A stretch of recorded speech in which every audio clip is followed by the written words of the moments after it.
Time is on the air on 95.7 The Game as there's just 3.5 minutes left in Philadelphia, and the 49ers are cruising to their most impressive win of the season. 42-19 is the score right now. Philly might get another score to just make this look a little bit better for Philadelphia. It don't matter, Mark. It's over. It doesn't matter, Sterling. It's over. 42-19 is the score at the moment. A dominant win for the 49ers. It did not begin in the greatest way. It was 6-0 Philadelphia. A little scared. After both teams had 2 drives, the Niners had -6 yards, and the Eagles had 2 scoring drives, but the Niners defense held them to field goals both times. And since then, Sterling, the Niners offense, 6 drives, 6 touchdowns, and they lead 42-19. The final 3 minutes coming off the clock right now. The Eagles are approaching the red zone. They might get another score here, but again, Sterling, it does not matter. After the first quarter, the 49ers dominated the team with the best record in the NFL. 42 points for this Niners offense. Mark, can we sing? Die, Eagles, die on the road to defeat. Die, Eagles, die. Cry, Eagles, cry. Mark, number 1 seed. Oh, they want to talk. Oh, everything that happened last year. Brock, if Brock Purdy played, the same thing would have happened. Nah. San Francisco coming into the house that was so feared and so scared, putting up 42 points against what's supposed to be Jalen Hurts and the MVP. He did nothing today. 19 points offensively currently. This Niners team came in 10 days off, took it to Seattle on Thanksgiving. 10 days later, take it to Philadelphia at the Link. Woo, Mark, I am scared of nobody. Let me spell it out for you. N-O-B-O-D-Y. Nobody, Mark. San Francisco, there are levels to these things. They can hang with anybody. Not everybody can hang with them. And Deommodore Lenoir might have just put the exclamation point on this game as the Eagles are trying to just get a score to make this final score look a little bit better. DeAndre Swift, the running back for the Eagles, comes running across the middle, and Deommodore Lenoir just steps up and absolutely levels him, and that's been fitting. The 49ers, the more physical team in this game. It was the edge to the Eagles in the trenches early in that first quarter, but ever since that first quarter ended, the 49ers dominated this game in every single phase. Brock Purdy, if you're watching on Fox, you can see him at the moment. He was nearly perfect in this game, did not turn the ball over. MVP. Deebo Samuel, 3 touchdowns. And, of course, I mean, Deebo Samuel was the most popular guy in the Eagles locker room all this week because of things that he said after the NFC Championship game loss last week.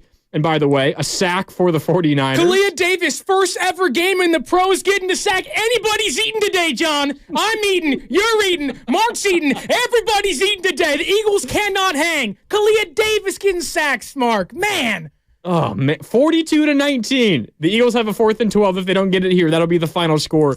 But the Niners have put up 42 points now against the 2 top teams in the NFC East, both the Cowboys and now the Philadelphia Eagles. An incredible game for the 49ers. Just fly, Mark. Man. They can't. The Wings got clipped today. They got clipped. You remember the conversation? Why the hell are the Niners favored in this game? Why are the Eagles favored? And by the way, only by 3. Fourth down play incomplete into the back of the end zone, so it'll be a turnover on downs. You got the 2-minute warning, a couple of the Eagles timeouts. They might not even use them because they're down by 23 points. This game is officially over. The 49ers hand the Eagles their 2nd loss of the season. They go down 6-0 early. From that moment on, Sterling, they outscore the Philadelphia Eagles 42-13. And guess who's coming in the game? Sam Darnold, baby. Sam Darnold. Let's go. Fight on. Shout out, Lucas. Man, can you believe this? Honestly, if you'd have told me San Francisco favored by 3 points coming into this game would win by, what is it? I can't do math here. Is that 23 points? 23 points. 23 points, John. That's a lot. That's almost as much as the Broncos scored today. It's a lot. It's insane. What this team can do. That was an unnecessary shot. John, I love you. I'm sorry for your loss today. I apologize. Just catching strays over here.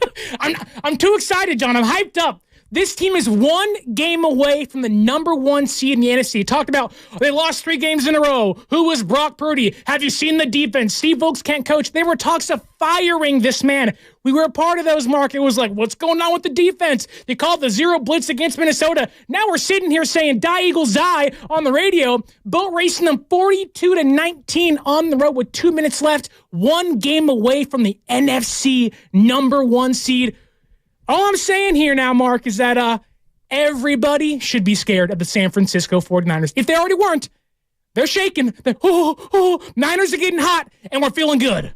All right, so let's recap this game and how it all went down, right? So we know the 49ers, the final score, just a couple minutes away from it, is going to be 42-19. But it was a rough beginning. I got scared. So I was shivering in my boots. I was like, what's going on over here? The 49ers won the toss, and that ultimately paid dividends later. We'll get to that in a little bit. But the Eagles get the ball first because the Niners deferred for the second half kickoff. And the Eagles just drive right down the field. They convert a 3rd and 9 to A.J. Brown, a slant on Mooney Ward. A.J. Brown catches it for the first down, runs for 38 yards. Then there was another slant, Quez Watkins against Mooney Ward. They later get a 3rd and 6. They convert on a screen to their backup running back, Kenneth Gainwell. Then a 3rd and 7. They go to the end zone to A.J. Brown against Mooney Ward, who had kind of been picked on that first drive. But Mooney Ward makes a nice play to knock it away. They get a field goal, 3-0. Niners go 3 and out. Incomplete pass, a sack, incomplete pass. Eagles get the ball right back. They convert 2 more 3rd downs. They get all the way into scoring range again. You're feeling like they might get into the end zone to make this a 2-score game, while the Niners haven't had an offensive positive play yet. Right. The D stiffens, though, in the red zone once again. They force a field goal, 6-0. You think, all right, offense, that's all right. Just go down, get a drive, get a touchdown, take the lead. You're all right. What do? They go backwards again. Don't even get a positive yard on their second drive. Through 2 drives, Sterling. -6 yards of offense. But the defense goes back out on the field. They get a stop, get the ball right back, and that's when the Niners offense starts kicking into high gear. They had a big 3rd down conversion on that drive. They ultimately get into the end zone for the San Francisco 49ers, and they take a lead. And from that moment on, they never looked back. They were dominant the rest of the game. But it was a tough start. I think, though, you got to credit the defense for those 2 stops in the red zone for really keeping this team in the game early. 10 days off, you expect a lull period. It felt like, okay, this NFL team, they haven't played in a while, East Coast game. There's going to be this just wait till they explode moment. And let me tell you, this offense, 6 straight scoring drives? The defense was perfect today. 19 points, early a little shaky. If you'd have told me this defense with Ambry Thomas and Lenore, Isaiah Oliver was getting safety snaps in this game, and I was sitting there like, no, don't want that. Take him off the field, please. Jordan Mason's getting snaps now. Clea Davis is getting sacks in this game. What this defense was able to do, bend and not break when it mattered most to keep this offense and give this offense a chance, only for San Francisco's offense to awake like the giants they are, come out and just over the entire Eagles defense and pluck their feathers. This Niners team, 42 points. Dare I say, were the Eagles exposed today, Mark? Were they exposed? Expose him! That's what it was like. The Eagles got exposed today. Now look, I'm not reacting that strongly. I'm not calling them frauds. Talk about the schedule that they've had. They go to Kansas City. They win. They come home a week ago to Buffalo. They win in overtime where their defense plays 95 snaps. Now they take on maybe the most physical team in the NFL. Yeah, that's a good point. With the rest advantage. Whatever. I mean, I didn't expect it to be a 23-point game, but I expected the Niners to win. That's what I'm saying. They won by 7, then 5, then 4, then 3. We're talking a 1-point game. Everyone's saying just go out there and get the win. Escape with the win. Take it to Philadelphia. All you have to do was win by 1 game.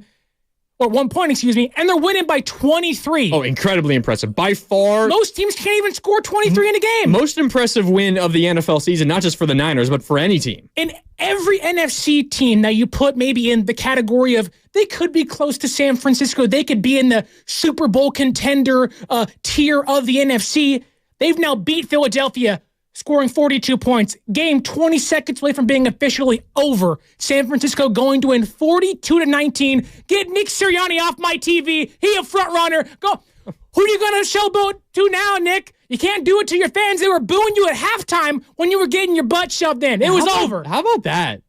I mean, only in Philadelphia, right? Good. Only in Philadelphia. Your team is 10-1. They just coming off of maybe arguably the two most impressive wins, like consecutive wins in the NFL. Yeah. You go to Kansas City, you win. Nick Sirianni letting the Chiefs fans here, which I know Eagles fans loved in that moment. And then you come home and you get a come-from-behind victory against, despite their record, a very good Buffalo team. Josh Allen played a great game in that game, but Jalen Hurts a little bit better, and they win in overtime in that one. And then you're down at halftime. I know it wasn't always pretty, but you were only down, 14-6 at halftime? And you're booing your 10-1 team off the field? Good. Because God, they didn't show up in the second quarter at all. San Francisco smelt blood. Go out there, make it 14-6, go into halftime thinking, guys, look, we have a chance to put this thing not away, but pretty far out early in this one. Go out there, first drive, like it was smooth as butter, cut through that Eagles defense. Jalen Carter's out there crying, Coach, I can't make a tackle. Coach, I can't stop him on third down.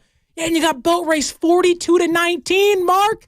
I'm pumped. It was dominant. There is no reason as to why you should put any team, and I get it's one game, a long way to go still, we ain't even to the playoffs yet.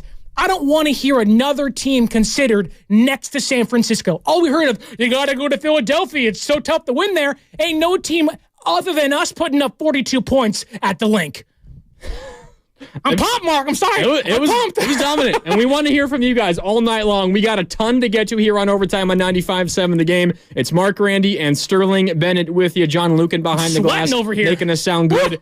We want to hear from you. Give us a call, 888-957-9570. That's also the Comcast Business text line. We're keeping an eye on that as always. Also, I have both Twitch and YouTube up and open. I am keeping an eye on your comments. Keep them coming. On the YouTube chat, Nicholas, I see you. D-Lou the Boss, I see you. Happy, I see you. Mr. Boxing, Luis, Grunge91, Count Club Cheese. You're all over the place. Jay, I see you as well. Keep the comments coming. We want to get to you all evening long here on 95.7 The Game. Again, the final score, it is official. Sam Darnold has killed the rest of the clock. 42-19 is the final score. The 49ers dominate the Philadelphia Eagles on the road in Philly, in the Link, and they get a nice bit of revenge after the NFC Championship game loss a season ago. We got a lot to talk about with the defense. Sterling, I know the secondary was incredible in this game. We'll talk about that. We'll talk about every angle of this game. How about the offense? After they get -6 yards, their first two drives, 6 plays, -6 yards through 2 drives.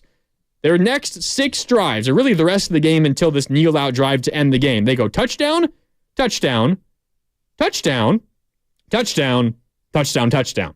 For those of you keeping score at home, that's 6 straight drives with the touchdown to get to the 42 points. Deebo Samuel scored 3 of those touchdowns himself. He had 2 of them through the air from Brock Purdy, another one on the ground. Brock Purdy threw 4 touchdowns, those 2 to Deebo, also 1 to Ayuk, and another to Juwan Jennings. The Juwan Jennings one really iced the game late. McCaffrey had 93 yards on the ground and also a touchdown. I already mentioned the Deebo Samuel touchdown on the ground. The 49ers offense was clicking on all cylinders the final 3 quarters after arguably their worst offensive quarter of the season. Yeah. -6 yards in their first 2 drives. But Sterling, they literally, and I don't use this word lightly, they literally could not have been better, the offense, in the final 3 quarters. San Francisco had as many touchdowns as the Eagles had points in the entire first half. What San Francisco did today was complete and utter dominance. 3 quarters, 3.5 quarters against what was supposed to be the best team in the entire league. Like, when we talk about there's levels to these things, there are levels to this thing. San Francisco came into one of the toughest places to play, and dare I say, the past 2 weeks, going to Lumen Field in Seattle, the Link in Philadelphia, taking it in the Bird Gauntlet on Thanksgiving. Now this Sunday against the Eagles, the 2 toughest places to play, they came in and quieted that crowd. Philadelphia wasn't making noise until Dre Greenlaw was pushing security guards in the face. And what happened after that? San Francisco answered on offense and quieted those guys and gals down again. You go to the Link. Bontaine Shasky always talking about how bad Eagle fans are and how crazy they are and how just ruthless they are. They booed their 10-1 team off the field at halftime when they were only down 8. People say that's the Eagles' way. They were not down happy. 8, and they booed them off the field at half. You want to know why? What the hell is that? Philadelphia escaped last year against us. They can talk, the game would have been the same had Brock Purdy been healthy. We saw today, and I get it, a little bit different. We never know how it would have played out. But I'll tell you now. It would have been different. We don't know how it would have changed, but it would have been different. If it wasn't 42-19, it sure would have been a hell of a lot closer than it was last year. Whether San Francisco won or lost, they knew we cannot give San Francisco an inkling of hope. They don't score on 2 of their first offensive drives. San Francisco's defense holds up. Mooney Ward, man coverage against A.J. Brown, locking him down. I had a big game for the Philadelphia Eagles, 114 yards, 8 catches. But Jalen Hurts, 298 yards on 45 passing attempts. Brock Purdy, only 27 attempts, 314 yards and 4 touchdowns. What this Niners team did to go on the road twice, back-to-back weeks, take it to the ruthless Philadelphia Eagles crowd. This is what you look at and you say, that's what makes a championship-level team. I don't know any other team. Dallas couldn't do this. The Bills couldn't do this. You talk about front runners. San Francisco is anything but a front runner. They are for real, and every team should fear the San Francisco 49ers. Yeah, they've been incredible against the really good teams on their schedule. And you just look at some of the things that they've done. Some of the best records in the NFL. Dallas Cowboys, 42-10. You go into Jacksonville when they're coming off of a dominant win, and you absolutely blow the doors off of them.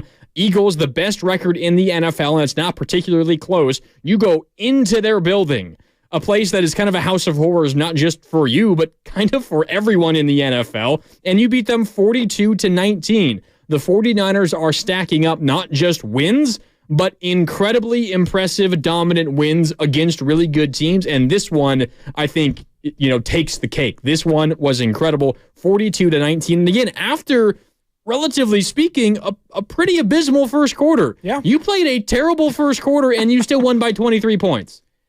That doesn't happen in the NFL. The Eagles had a chance to put San Francisco on their heels, had a chance to put them down 14-0. That's why the defensive stands exactly in those first quarters, holding them to 2 field goals, it saved the game. It saved the game. They caught a break. Jalen Hurts falls down, gets a sack, maybe puts the Eagles out of a touchdown range or moves them further back into field goal range, and sometimes it takes some breaks. How many breaks have we seen Philadelphia get the past 3 or 4 games? It feels like the whole season they've been so close to losing, but something goes their way.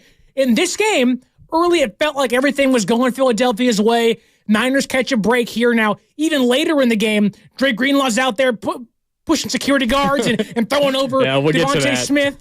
It felt like there was a tipping point where the Eagles could have come back in the game and maybe stolen another win. But San Francisco calmed themselves down, refocused themselves, and took it right back to them. San Francisco was aggressive. Everyone was talking about score 1 touchdown and run the ball. Be timid. Don't go out there and be conservative. They were aggressive from the jump. Kyle Shanahan, Brock Purdy, the offense had the killer instinct today. They wanted to prove to Philadelphia and their fans that, I'm sorry, you think you can hang with us? We're in a league of our own. Deebo Samuel with 3 touchdowns today. He was Deebo. You could tell it was personal to him. Oh, he was calling James Bradbury trash. He wanted to prove it day in, day out. You see him wave goodbye to everyone in the link after his 3rd touchdown? He was enjoying the relief, the just sigh of we got this. That feeling of just to sit back, kick your legs up and say, wow, we beat the best team, quote unquote, in the entire league by 23 points in their place. Yep. It's disrespectful. Early when the game started, they're walking through Philadelphia's defensive back warm-ups. I'm saying disrespect them on the field and off the field. San Francisco disrespected the Eagles on the field today, and I love that. All right, let's go to the phones here on Overtime. We're just getting started. Give us a call. We're here with you all evening long here on Overtime on 95.7 The Game. It's Grandy and Sterling with you. The number to call, 888-957-9570. That's also the Comcast Business text line. And again, as always, we're keeping an eye on both the Twitch and YouTube chats. So if you want to watch the show, you can head over to YouTube and Twitch, twitch.tv/957thegame, youtube.com/957thegame. For now, though, let's go to the phones. It's Nick in Berkeley. Nick, you're on Overtime with Grandy and Sterling. What'd you think of that dominant Niners win today, Nick? Oh, man, thorough smackdown, man. Just like I said Friday, it was straight smackdown. Had the Murder Hornet defense flying around today, man. We came out setting the tone on the very first play and jarred the ball loose, man. And then, like I said, man, we got knocked Hurts out the game, and we knocked him out the game. It was a little payback. You know what I'm saying? And then, man, they are who we thought they were. You know what I mean? Deebo, look, man, Jennings with those 2 clutch catches on a couple thirds down, and Kittle's opening up with those long runs to really open it up. I mean, the way that we spread the ball around today and the cornerback play today, man, was just incredible, man. I haven't seen corner play like that in a long time from us, man. I'm so juiced right now, and we softened them up and exposed them for what they are, and hopefully the Cowboys come through and whoop them next week. Yeah, I hope so, Nick. Good call. And Heat. We got a rule today on overtime. If you're going to come on the phones, 888-957-9570, you got to bring the energy, Sterling. You got to bring the energy today. You have to bring energy equal to the 49ers' energy in Philadelphia. Someone might get punched. Might be John. Hard to do, but you got to do it. Sorry, John. If you don't know what Sterling's talking about, Dre Greenlaw got ejected because he made contact with the chief security officer for the Philadelphia Eagles on the sideline. I've never seen a security officer get in between 2 players. Like, all right, Draymond Green, relax. Like, just separate your guy off to the side and call it a day. Ain't no reason to be grabbing my guy. Keep your guy away. We're good. Clean it up. But I will say this. The refs were not really a factor in the entire game besides that point. That was a big fear for many fans out there that, we're going to Philadelphia. Refs are going to be on their side.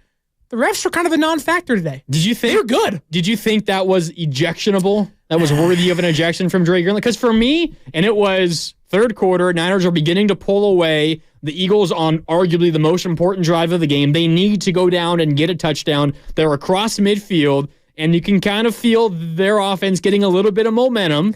And there was already a couple of plays prior to this one in question where Jalen Hurts kind of got hit a little bit late. Could have been a late hit penalty. It wasn't called. That already riled up the Eagles fans and the Eagles sideline. And then a couple of plays later, a completion to Devontae Smith.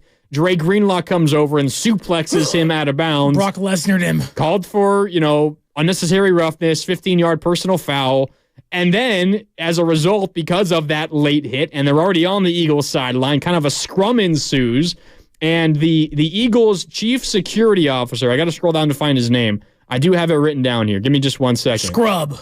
What was his name? That's what I call him, Scrub. Where did it go? I lost it. The fact that this man is out there. Dom DeSandro.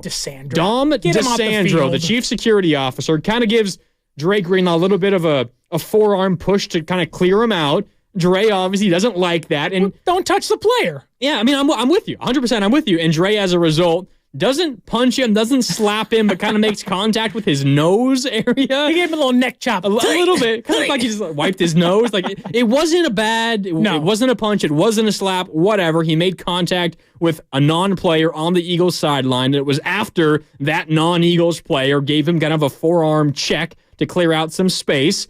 And they both get ejected as a result. Yeah. And you were thinking for a moment that might be a turning point. They ultimately go down and get a touchdown. But the Niners offense was having none of it. They immediately answer with a touchdown themselves. That was the Deebo Samuel touchdown where he just broke a tackle and ran for 48 yards for a touchdown. I did not think that was worthy of an ejection. Maybe that's just me. Was it a dumb decision by Dre Greenlaw? Yes, 100%. Should he have been ejected in a game like this? I don't know. It's one of those plays where you sit back and you point to maybe that's the turning point. Dre Greenlaw gets ejected. Philadelphia goes down, scores a touchdown. And had San Francisco not scored again and Philadelphia gets another score or gets a stop, and I believe on the next drive, Purdy almost threw a pick. And it was like, let's not do that. And it only took him 5 plays. Deebo Samuel breaks a tackle 48 yards down the field for a touchdown. It felt like where every time Philadelphia had a chance to either not put San Francisco away, but put them on their heels or steal back momentum, they had an answer. San Francisco always had the answer for them. And if you do that to this team, imagine going into someone else's home, making them play defense the entire game. That's what San Francisco did. The Philadelphia offense only put up 19 points. 19. It's supposed to be MVP Jalen Hurts and A.J. Brown, and I get it. They ain't got Dallas Goedert, one of the best tight ends in the entire league. I get that. They're going to say, well, we didn't have a tight end. We weren't fully healthy. Hey, it don't matter. You lost, buddies. You lost. Try flying now, huh? Try flying now, because you can't. Shirley's having a great time here on Overtime. I haven't had one drink yet, and I'm still going crazy over here. All right, we got to go back to the phone lines here on Overtime on 95.7 The Game again. We've got one rule for all you callers here on Overtime today. You got to bring as much energy as the Niners brought to Philadelphia, and that's a high bar to clear as they knock off the Eagles 42-19. Up next is Manny on the Dumbarton Bridge. Manny, let us know how you're feeling after this dominant Niners win. What's up, Manny? Hey, guys, I got to bring something back from a couple of years ago. You ready? I'm ready. Who got it better than us? Nobody! That's what I'm talking about. You know what? We had no competition from the get-go. From the get-go. I had no fear going into this game. All you haters, you know what? You can go and cry into your little Eagle trophies and whatnot. This is what I was talking about. What would have happened in January if we had Brock? 4 TDs, baby. 300 yards, baby. And you had no answer to it. You all had nothing but that dream team minus Nabi Azamawawa. That's what you all is. You all are a bunch of front-runner Eagles, and you ain't got jack. Because you all went against that immovable wall. Hey, thanks, Manny. Namdi Asimo. Throw back to Namdi Asimo. Hey, Niner legend. former Niner, former Raider. Oh. Of course, known for his days with the Eagles. I like the energy from Manny. Love it. He passed the test. He passed the test for sure. 42-19 was the final score for the 49ers. I thought we could talk a ton about Deebo Samuel. He was incredible. 3 touchdowns in this game. And you mentioned it a little bit ago, every time the Niners needed an answer, a response, it felt like obviously the offense did it, but it was through Deebo Samuel. That 48-yard touchdown run where he just ran straight through the tackle of Nicholas Morrow, who the 49ers took advantage of in the second half, time and time again. You think back to the drive before where the 49ers were on third down just across midfield, and McCaffrey runs an option route where he could cut inside, decides to cut to the outside, and Purdy throws a perfectly lofted ball over the top of the defender. That defender that McCaffrey beat, Nicholas Morrow, for like a 32-yard gain, sets up a touchdown a couple of plays later. And then on that next drive, after the Eagles touchdown, which came on the heels of the Dre Greenlaw ejection, it was just a simple throw over the middle to Deebo. Nicholas Moore, the linebacker in the area, tries to make a tackle and just bounces off of him. Not even close to bringing him down. Deebo Samuel sends him flying and then just runs past everyone else. 48 yards for a touchdown. Deebo Samuel was incredible in this game. You could tell that it was personal. But before the night's over, certainly we have to highlight some of the throws that Brock Purdy made. Because a lot of the touchdowns, I mean, it was like the one to Deebo, where Deebo did a lot of the work, right? But so many incredible third down throws for Brock Purdy, where he moved the chains with an incredible throw, timing to Ayuk on the out route, to Juwan Jennings on a big third down. That McCaffrey lofted over the top of the linebacker that I was talking about. For as great as Deebo was, George Kittle in the first half, he kind of willed the Niners to get going offensively. He was the in spark that second quarter. He was the spark. Brock Purdy was incredible again tonight, though.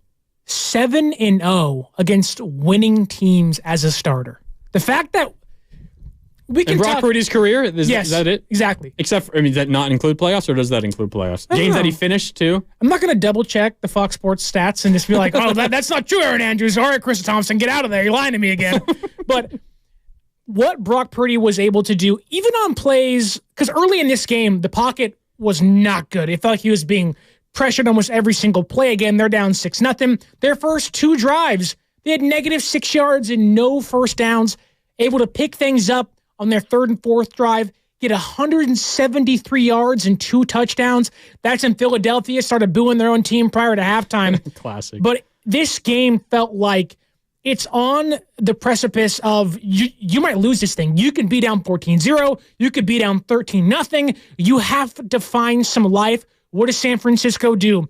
A pitch to CMC goes nowhere, gets blown up. That was his first touch of the day. What are we doing, Kyle? I don't want to complain too much. It's 42 points for like, hey, it works as we've seen almost every single game, especially in this one, 93 yards on the ground in this one. Why don't you give it to your best player more often? Just saying. Anyways, Burford false starts.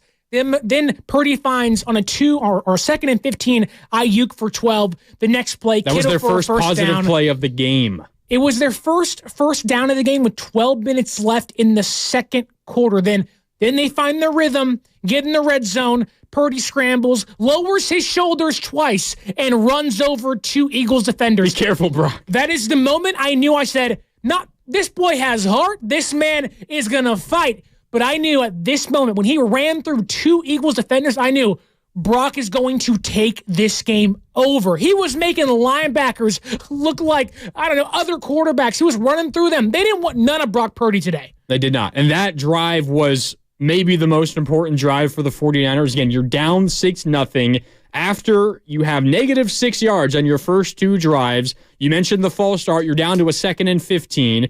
The Ayuk completion was the first positive gain of the day for the Niners. Came with 12:45 left in the second quarter. The first play that gained positive yards, more than 0 for the 49ers, came 12 minutes and 45 seconds in to the second, or at the 12:45 mark of the second quarter. Their first down, as you mentioned, came with 12:15 left in the second quarter. Their first positive run play, Sterling, the first positive run came with 9.5 left in the second quarter.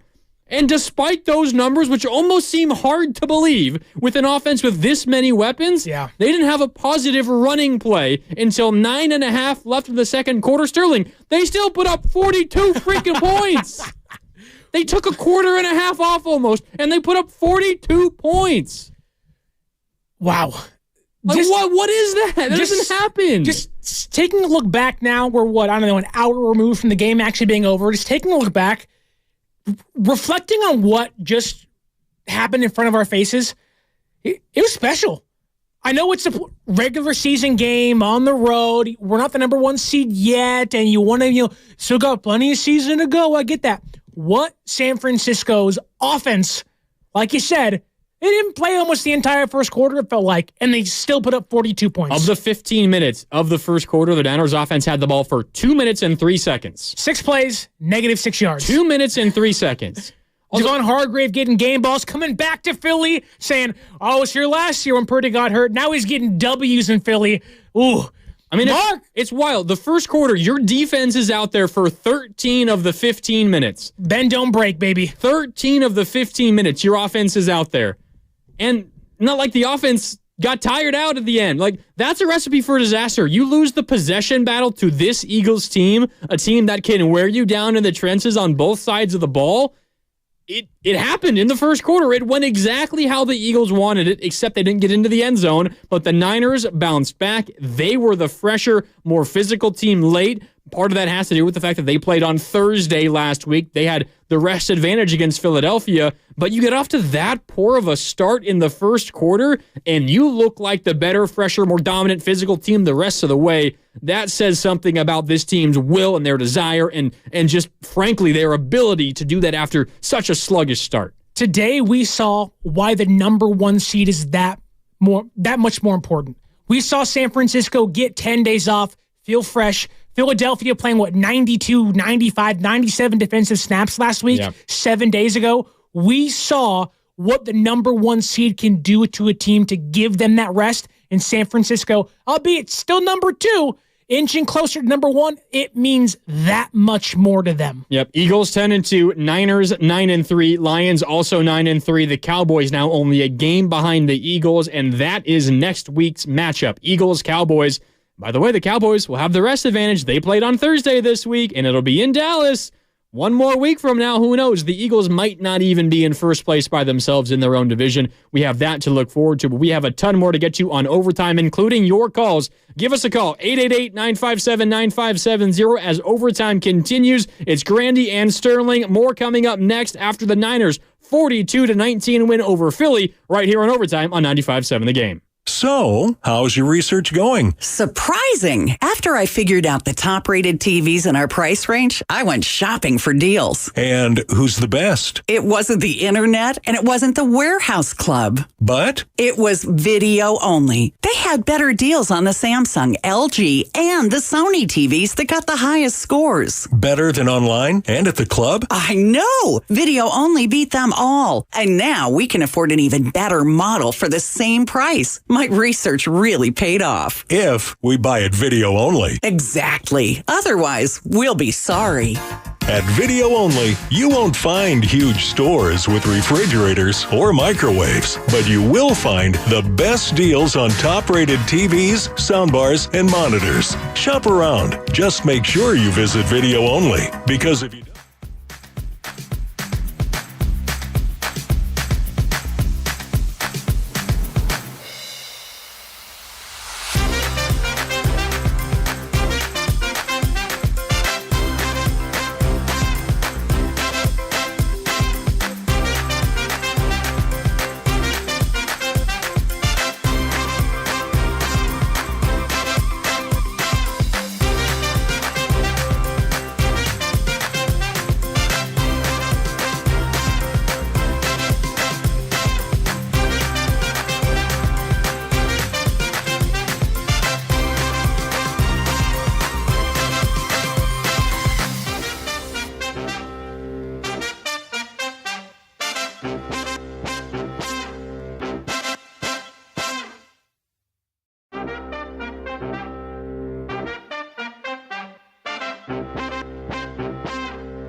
Now back to Overtime with Sterling Bennett and Mark Grandy on 95.7 The Game.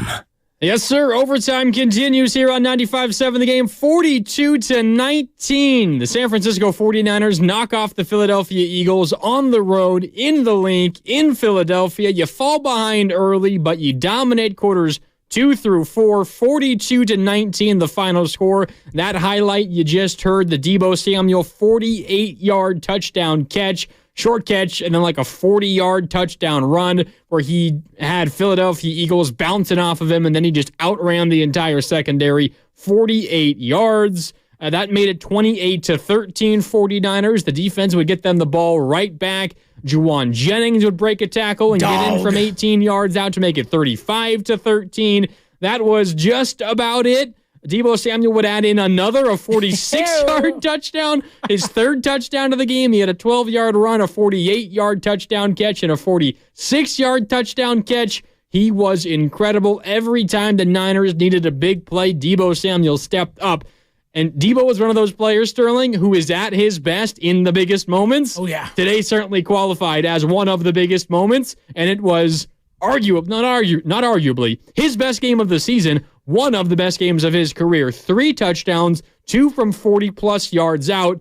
He was incredible. When you go on podcasts and say that guy's trash and this guy's trash, you gotta back it up. And Deebo said, I want you to watch what I do. He had not 1, not 2, but 3 touchdowns on the day. Deebo was snatching chains. He was breaking legs. He was running right through Philadelphia's defense. And it makes it even better.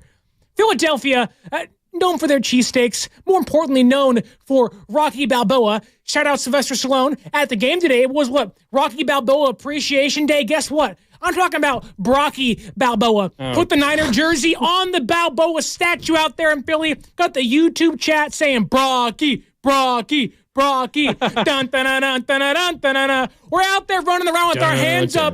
We ain't saying Adrian. We're saying Sirianni. How's that loss feel, buddy? You can't hang. We got Brock Purdy, the MVP, on our team, buddy. You got Jalen Hurts, a guy going out there being like, hey, coach, my head hurts. I can't go out there and play. Hey. I ain't taking shots. I hope he's healthy. Hope he plays against the Cowboys next week. No, you're not going to joke about head injuries. He's fine. Here, he came back in the game. He's fine. It's all fair in love and war, Mark. It's all fair. I can't believe he came back in the game. Kudos to him. He gutted it out. You're down 22 with 8 minutes left in the game? Yeah. I mean, and you come back in? They have won a lot of these games like this recently. It feels like that, albeit very tough to come back in this one, knowing how well San Francisco was playing. But in this one, you have to give Hurts some credit. Gutted this one out. Oh, yeah. I'm not taking anything away from him. It was just over. Knowing now, if I'm the Philadelphia Eagles, and we don't want to spend too much time on this, so we want to get to your calls. We want to focus Niners here on Overtime. 888-957-9570. That's also the Comcast Business text line. And I see all of you lining up on YouTube. Phoenix Rising. Let's see. Rubber Toe. I see Enrique. I see name. Pierce. I see Rubber Toe. Queens. San Jose Jazz fans, shout out all you guys on YouTube. If I'm the Eagles, and I know I have now an incredibly important divisional matchup coming up in 7 days. Yeah. You need Jalen Hurts available, and he goes out with a potential head injury, and you're down 3 scores in the fourth quarter with 8 minutes left. I'm not putting him back in the game for a second. I'm not risking anything. There's a very real possibility the Eagles don't even win their division now, Sterling, let alone get the 1 seed in home field. They might be on the road to begin the playoffs. Does it feel better that, yes, San Francisco beat Seattle last week? They got to play them again in 1 week from today. You basically won the division last week. You inch closer to the number 1 seed this week. But more importantly, you now push the Philadelphia Eagles almost to the number 5 seed if they lose next week against the Cowboys. At the very least, what you're doing is making the rest of the regular season matter to Philadelphia. At the very least. And it makes their schedule so much tougher. They have to gut these games out. They have to push harder and harder and harder. Now, again, there's plenty of season left. We're not getting ahead of ourselves. But what it does is, while San Francisco is going to fight their way as well, it makes getting that number 1 seed so much more coveted. And what it also does is, as the YouTube chat's going at you for your Oregon Ducks loss last night. Yeah, okay. Pierce and San Jose Jazz fan, I will get to it eventually. We're not doing it right now, okay? You don't got to bring up my bad Friday night, okay? We're forgetting about that. We're talking about the Niners' dominant win, 42-19 over the Philadelphia Eagles. That's the only football game I cared about this weekend, okay? So Pierce, San Jose Jazz fan, give me a break, all right? We're talking Niners. I did want to walk in and say, Mark, go Ducks. And I was like, I don't want to be too mean to you, but this game, when you can push Philadelphia and make their schedule harder for them, the fact that you can be in 2 weeks' time the number 1 seed, at knowing you already beat Dallas 42-10, knowing that by any chance you have to play Philadelphia again, it might be at your place in front of your fans. They're going to want payback, but you know you're going to be even rested for that one too. Well, and the other thing, the Niners are an incredibly confident team, and I think even if they were to lose today and they have to go back to Philadelphia, they're still going to be confident they can win that game. No fear. But in the chance that you still don't get the 1 seed and you have to go back to Philadelphia in the playoffs, this puts you on a different level confidence-wise. You did this to this Philadelphia team 42-19. Now, you obviously don't want to have to go back to Philadelphia in the NFC Championship game, but if you do, having this to kind of fall back on, Sterling, I think it means something if that matchup does come to pass once again. Of course, I think you'd rather hope to not play them again, and if you do, play them in Santa Clara. But if there is another rematch in Philadelphia, you do have this game and this experience to rely on and fall back on, and that could mean something come January. This one right here, biggest win of the year by far, obviously, but I think this one meant more than everything, not just because you need it for your conference standing, not because you need it to go up and win another game in your division. This game carried over all of the frustration, the hate, the anger between the fans, the players, the teams, the coaching staff, what could have been, what should have been last year, all of that pent-up frustration, all of that trash talk. San Francisco came out on the field today and said, we are going to take all of that out on the Philadelphia Eagles. They wanted to pound them into the dirt. They wanted to string an eagle up and pluck every single feather off of it while it's alive to make it feel pain. And let me tell you, Mark, San Francisco did just that today. Brandon Ayuk was a great in separation. Christian McCaffrey getting almost 6 yards, 5.5 yards a pop on the ground against what is supposed to be, they got Jordan Davis and Jalen Carter out there crying because, Coach, we can't stop them. They're just too damn good. What are we going to do, Coach? What are we going to do? You got Deebo running through suckers out there in Philadelphia. George Kittle dropping the first down line every single time he gets the ball. This team carried over everything, the bitterness of last year, into this game today. I was incredibly impressed by the poise of Brock Purdy, and it's not something that necessarily caught me off guard because he's shown it time and time again, Sterling. I mean, you remember what he was asked earlier this week leading up to the game. What does it feel like to go back to the scene of the crime where you got injured last year, right? Like where you tore your UCL, the ligament in your elbow that took a long time, the entire offseason to recover from. Like, are you going to take a moment pregame to kind of soak it all in and realize, wow, I've come so far from that disappointing moment and that injury and that tough loss in the NFC Championship game as a rookie, mind you. And he was just like, I mean, no, like, not really. Do you believe that, though? Yeah, I believe that. So he didn't care? I don't think he cared. I got a job to do. I got to go out there and win a football game. I'm not thinking about that stuff. Now, it doesn't mean that he didn't have a little extra motivation. Okay. But the fact that Brock Purdy, a second-year guy who now has just surpassed playing a full season's worth of games and starts, is able to have that kind of mindset, or at the very least just outwardly project that. Who knows how he actually feels.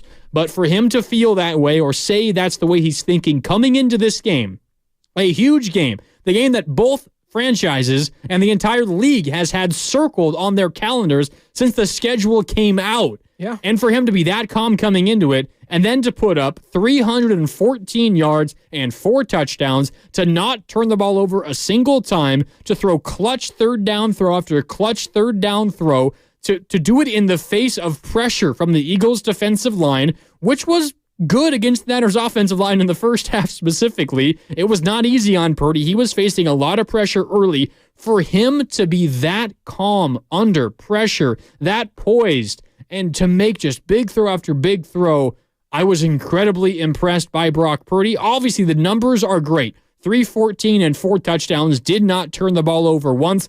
Maybe only one turnover-worthy throw, one that could have maybe been a turnover. Ayuk, I think, got his hand on it and knocked it away to make it an incomplete pass. Maybe more so than the numbers, Sterling. I'm just impressed by the poise of Brock Purdy. It is so rare to have that kind of mindset in a game like this from a guy that young. Brock Purdy passed every single test, physical and mental, today. And dare I say, this game might hinge or be the turning point of the MVP conversation. Now, I know that's a much bigger conversation to have, but he outplayed Jalen Hurts today, who was the MVP favorite coming into the game. And it wasn't close. Brock Purdy, 19 for 27, 314 yards, 4 touchdowns, no picks, only sacked twice against Hassan Reddick and Sweat and Carter and Davis and Fletcher Cox, who pushed to play in this game. Whereas Jalen Hurts needed 45 passing attempts playing from behind outside of the first quarter, when that's the only time Philadelphia had the lead in this game, and it was only by one score, 6 points. Brock Purdy outplayed the MVP favorite in his own home. You, as a competitor, as a player, should not let that happen. Jalen Hurts, he's a great person. He's a great player.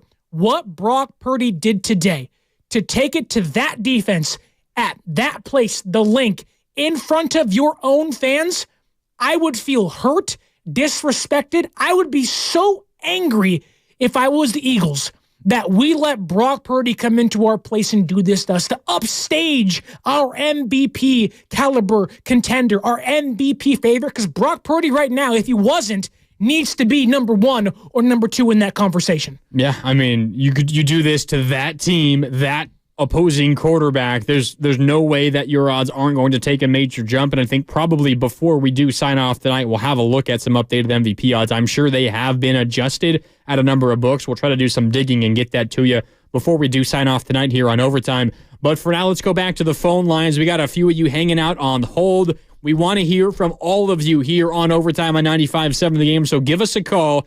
888-957-9570. But again, we got a rule today on Overtime. You got to bring energy equal to the energy the Niners brought to Philadelphia. It's a high bar to clear. I know. 42-19 was the final score, but that's our challenge to our listeners today here on Overtime on 95.7 The Game. Up next is Juanito in the city. What's up, Juanito? You're on Overtime with Grandy and Sterling. How you doing today? Yo, I'm doing amazing right now. First of all, I'm going to say respect it or accept it, because you ain't going to check it. The Niners are the number 1 team in the NFL after this statement win right now. And I got to just speak on the trenches. There was someone on the Phillies defensive line that was talking about, hey, let's talk about the trenches. We're talking, skill set and all of this, but I think it might have been Brandon Graham or Javon Hargrave. But what about the running today? They 5.2 yards a carry, just dominated in the trenches. Didn't let Jalen Hurts get settled in there. He was always on the run and just pure domination. And then also got to speak on Travarius Ward just shutting down. A.J. Brown had his catches, but 4 passive defenses and just did a great job. But big kudos to the D-line. Let's not also forget 2 sacks by, oh my goodness, I'm forgetting his name right now. I'm a little tipsy. I had a touchdown right now. That's awesome. The sacks were Javon Kinlaw, by the way. 2 sacks for Javon Kinlaw. One of them was because Jalen Hurts took forever to throw the ball, then tried to run away from Kinlaw and kind of tripped over himself and fell. And Kinlaw just tapped him down, so he gets credit for a sack there. But he did have one other. Wow. So kudos to Javon Kinlaw. Like Squirrel Ambert, I guess. Yeah, also Kalia Davis, as you shouted out at the tail end, got a sack. Niners had 3 sacks, and none from who you would expect, really. Nick Bosa did not have one. Chase Young did not have one. Javon Hargrave in his return to Philadelphia did not have one. But our caller there, Juanito, brought up a good point. All the talk leading up to this game, I know you want to spend a little bit of time, Sterling, talking about the trenches, because there was an awful lot of chirping going on between these two teams, specifically about the trenches. Let me send a message to rookie Jalen Carter out there. You want to talk about, they got Christian McCaffrey and they have all these weapons, but let's talk about the trenches. Let's talk about the trenches, Jalen. Before you were crying out there on the sideline, Coach, what do we do? We can't get to Brock Purdy. You only had 2 sacks today, my friend. 2 sacks as a team. You didn't do nothing. Let me see your stats, Carter. Oh, and you, my friend, had 0 on the entire game. You want to talk bad about Aaron Banks and Brendel and Burford. You didn't do nothing against the, what's the nickname again? What's the nickname? What? Oh God. The law firm? Is that what it is? Banks, Brendel, and Burford? Come on, Grandy. You got to pick me up, man. I was falling there for a second. You did nothing against the law firm, man. You want to come in and talk all that mess of they have all these stars, but let's talk about trenches. Let's talk about trenches, Jalen. You didn't do nothing against the trenches today. You want to know who else didn't do anything in the trenches? Tell me. The opposite side of the trenches is the Philadelphia run game. Ooh. 18 carries for 46 yards, 2.6 yards per carry. You compare that to what the Niners did on the ground, Sterling, as our caller mentioned, 5.2 yards per carry for the Niners, 28 carries, 146 yards on the ground. You had 2 rushing touchdowns. Philadelphia's only rushing touchdown was a Jalen Hurts tush push from a yard out after they didn't get it on the first one from like 3 yards out. I saw 2 of those today. Yeah, right? back-to-back plays. 3? I think 2 was just Hurts, 2. and I think Mariota had 1. Oh, I guess you only call that. Only 3 to that point there. What San Francisco was able to do felt like the entire game to keep Philadelphia at 3-8. Aside from the first 3-6. quarter. Right. But 3-9s, 3-8s, 3-7s, they almost took away the tush push. The Philadelphia Eagles in this game on offense, they ran a total of 69 plays, and they only had 3 tush pushes. 3! It felt like every other game we've watched, they've ran about 10 of those things. San Francisco took away the tush push in this game. Yeah, the tush push has been so successful that it's basically become for Philadelphia, it's no longer 1st and 10. You're starting at 1st and 8. Because if you get to 8 yards, you get within 2 yards of the first down, they can tush push and get it. Yeah. 90+% of the time. And obviously the Niners know that. It's something that Steve Wilks talked about all week.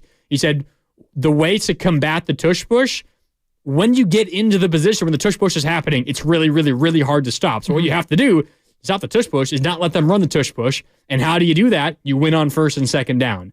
And the Niners were not doing that in the first quarter, but they consistently won on 1st and 2nd down in the 2nd quarter, in the 3rd quarter, in the 4th quarter. They kept Philadelphia behind the sticks. And Sterling, I think the vast majority of that credit, we just spent a lot of time talking about the trenches. And obviously the Niners were not bad in the trenches. Specifically, I'm talking about the defensive line.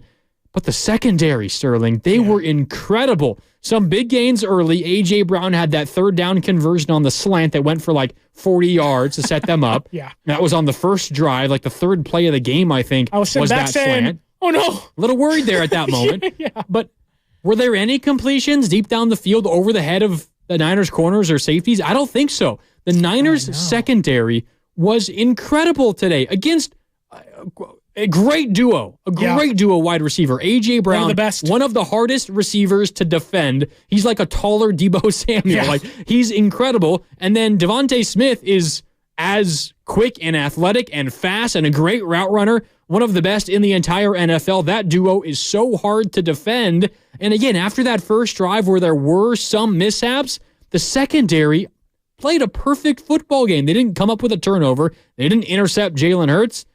But they did not allow anything over their heads. They were great in this game. You pair that with the Eagles not doing anything in the run game, and that's why they only scored 19 points. The secondary, I think, the best unit on the field for the 49ers, at least on the defensive side of the football today. How many coverage sacks or just... Oh, it was like all of them. All the sacks were coverage sacks. Right, or just plays in general. Well, it felt like that they were giving the defensive line time to get home. Yep. Where Ambry Thomas has been maybe a found gem, but what they've been able to do, Steve Wilks, Mooney Ward playing a massive or having an impactful role and getting him back on the field. When you go out there and you sign Isaiah Oliver thinking he's going to be your nickel back and you don't play well and you got to bench him, you get some speed back out there. Thomas is playing with confidence, and you match that with Lenore laying wood on DeAndre Swift, knocking him out. Like that was almost that encompassed the entire game there. San Francisco's defense smacking the you-know-what out of a Philadelphia offensive player. This may have been Jalen Hurts' second worst game of the entire season outside of that Jets game. They scored their second lowest amount of points at 19, their first being 14 against the Jets earlier this year and their only other loss of the year. In that game, Hurts had 3 interceptions, had none today, but they almost made the Philadelphia offense ineffective. And when you tell me an offense that had Jalen Hurts, MVP caliber player, A.J. Brown, one of the best receivers in the entire league, Devontae Smith, a top 15, top 20 receiver to his credit as well, and DeAndre Swift, who's having a great year. Oh, fantastic year. This marks the second or the fourth time this year San Francisco has held a top 5 rusher at the time under 60 yards. He only had 13 today. They took away what Philadelphia likes to do, run the football, be aggressive on the ground, and beat you deep. Philadelphia had no success doing any of that today. Yep. A+ for the Niners defensive secondary. They were great across the board, and we spent a couple of segments talking about Jair Brown after the Talanoa Hufanga injury a couple of weeks ago. Missed that first tackle against A.J. Brown. There were some mistakes on the first couple of drives by the defense, but since then they were fantastic. And the fact that Jair Brown has not been a mainstay on the broadcast, if you're watching on Fox, it means he's not making mistakes. He was very good once again. The rookie is stepping up for the Niners. All right, let's go back to the phones here. A couple of minutes left in this segment. We'll take a break. We'll get to all your calls coming up on the other side. But we'll sneak in Tom in Iowa here on Overtime at the moment. It's Grandy and Sterling here on 95.7 The Game. Tom, what's up? How you feeling after that dominant Niners win, Tom? I feel great. Yes. Bang, bang, 49er gang. Let's go. Let's go. There you go, Tom. Let's fucking go. Oh, okay, Tom. You had us in the first half, Tom, and you blew it in second. I like the energy, Tom, but a little too much. You can't use that magic word. He was talking you get the boot. Dre Greenlaw, you're out of here. Kind of like the Bills last week. You good in the first half, second half, not so much. Man. Maybe that's the risk I run, asking for all this energy. Maybe something we just have to deal with today. PSA, if you're going to come on, bring the heat, but just don't curse. Yeah, it's not that hard. Yeah. It's not that hard. We don't do it in here, and I'm going crazy. Yeah, you might at some point. John, get the dump button ready. Behind the glass, John. Yeah, just keep your finger hovering over that dump button because Sterling might let one fly here coming up in a little bit. All right, we got to hit a break here on Overtime. When we come back, we'll get to all your calls. Mike, I see you. Thurman, Mitch, you're coming up on the other side. If you want to get in line, give us a call, 888-957-9570. But again, we want to hear your energy after this Niners win, a dominant win, the biggest win in the NFL this season, 42-19. How does it make you feel, Niner faithful? You're first place in the NFC West, and now you're only a game out of the 1 seed in the NFC. How fired up are you? Brock Purdy was great. Deebo Samuel was great. Christian McCaffrey was great. The defense locked up Philadelphia. How does this make you feel? 888-957-9570. Also on the other side, I've got a stat that will blow your mind. It's coming up on the other side. It's Grandy and Sterling on Overtime on 95.7 The Game. Television sales on Black Friday set new records as millions of Americans snapped up the hot deals. But a lot of people were out of town or too busy to take advantage of the special pricing. So, how about a redo? Right now, you've got a second chance.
Game. Deebo Samuel said bye-bye to the link. Bye-bye to the Eagles fans. Flashing lights. Deebo was flashing the bird saying, goodbye, Philadelphia. His third touchdown, that made it 42 points for the San Francisco 49ers. It would be more than enough. They win 42-19. Deebo Samuel, the star of this game for the 49ers.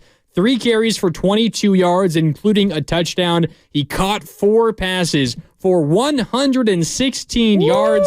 Every time he touched the ball, it just seemed like a big play. He had a 48-yard touchdown in this game, and that other one, you just heard, a 46-yard touchdown. That courtesy of Fox, of course, here on 95.7 The Game. That highlight that you just heard. Deebo Samuel, the star of the offense for the 49ers. McCaffrey was good as well. 96 total yards from scrimmage. He got into the end zone as he continues his new touchdown streak. Sterling for the San Francisco 49ers after it ended a few weeks ago. That's now, a touchdown in 3 straight games? I think he's 6 away from Jerry Rice's record for single season? Yeah.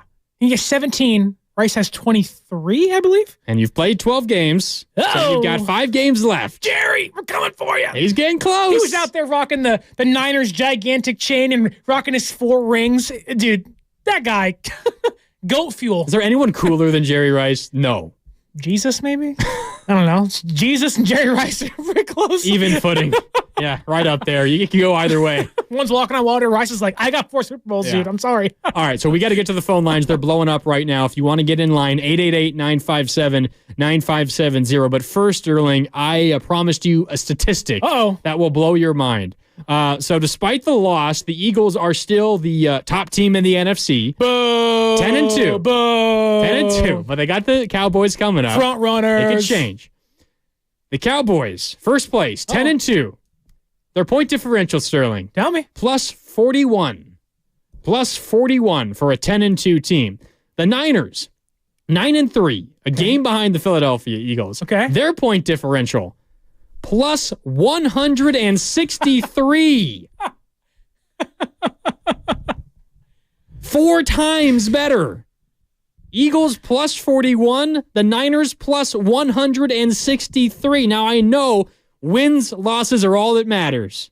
And winning close games is a skill. The Eagles are very good at that. How many one-score, one-possession wins do they have? They are great in those moments. But the Niners more consistently play their best game.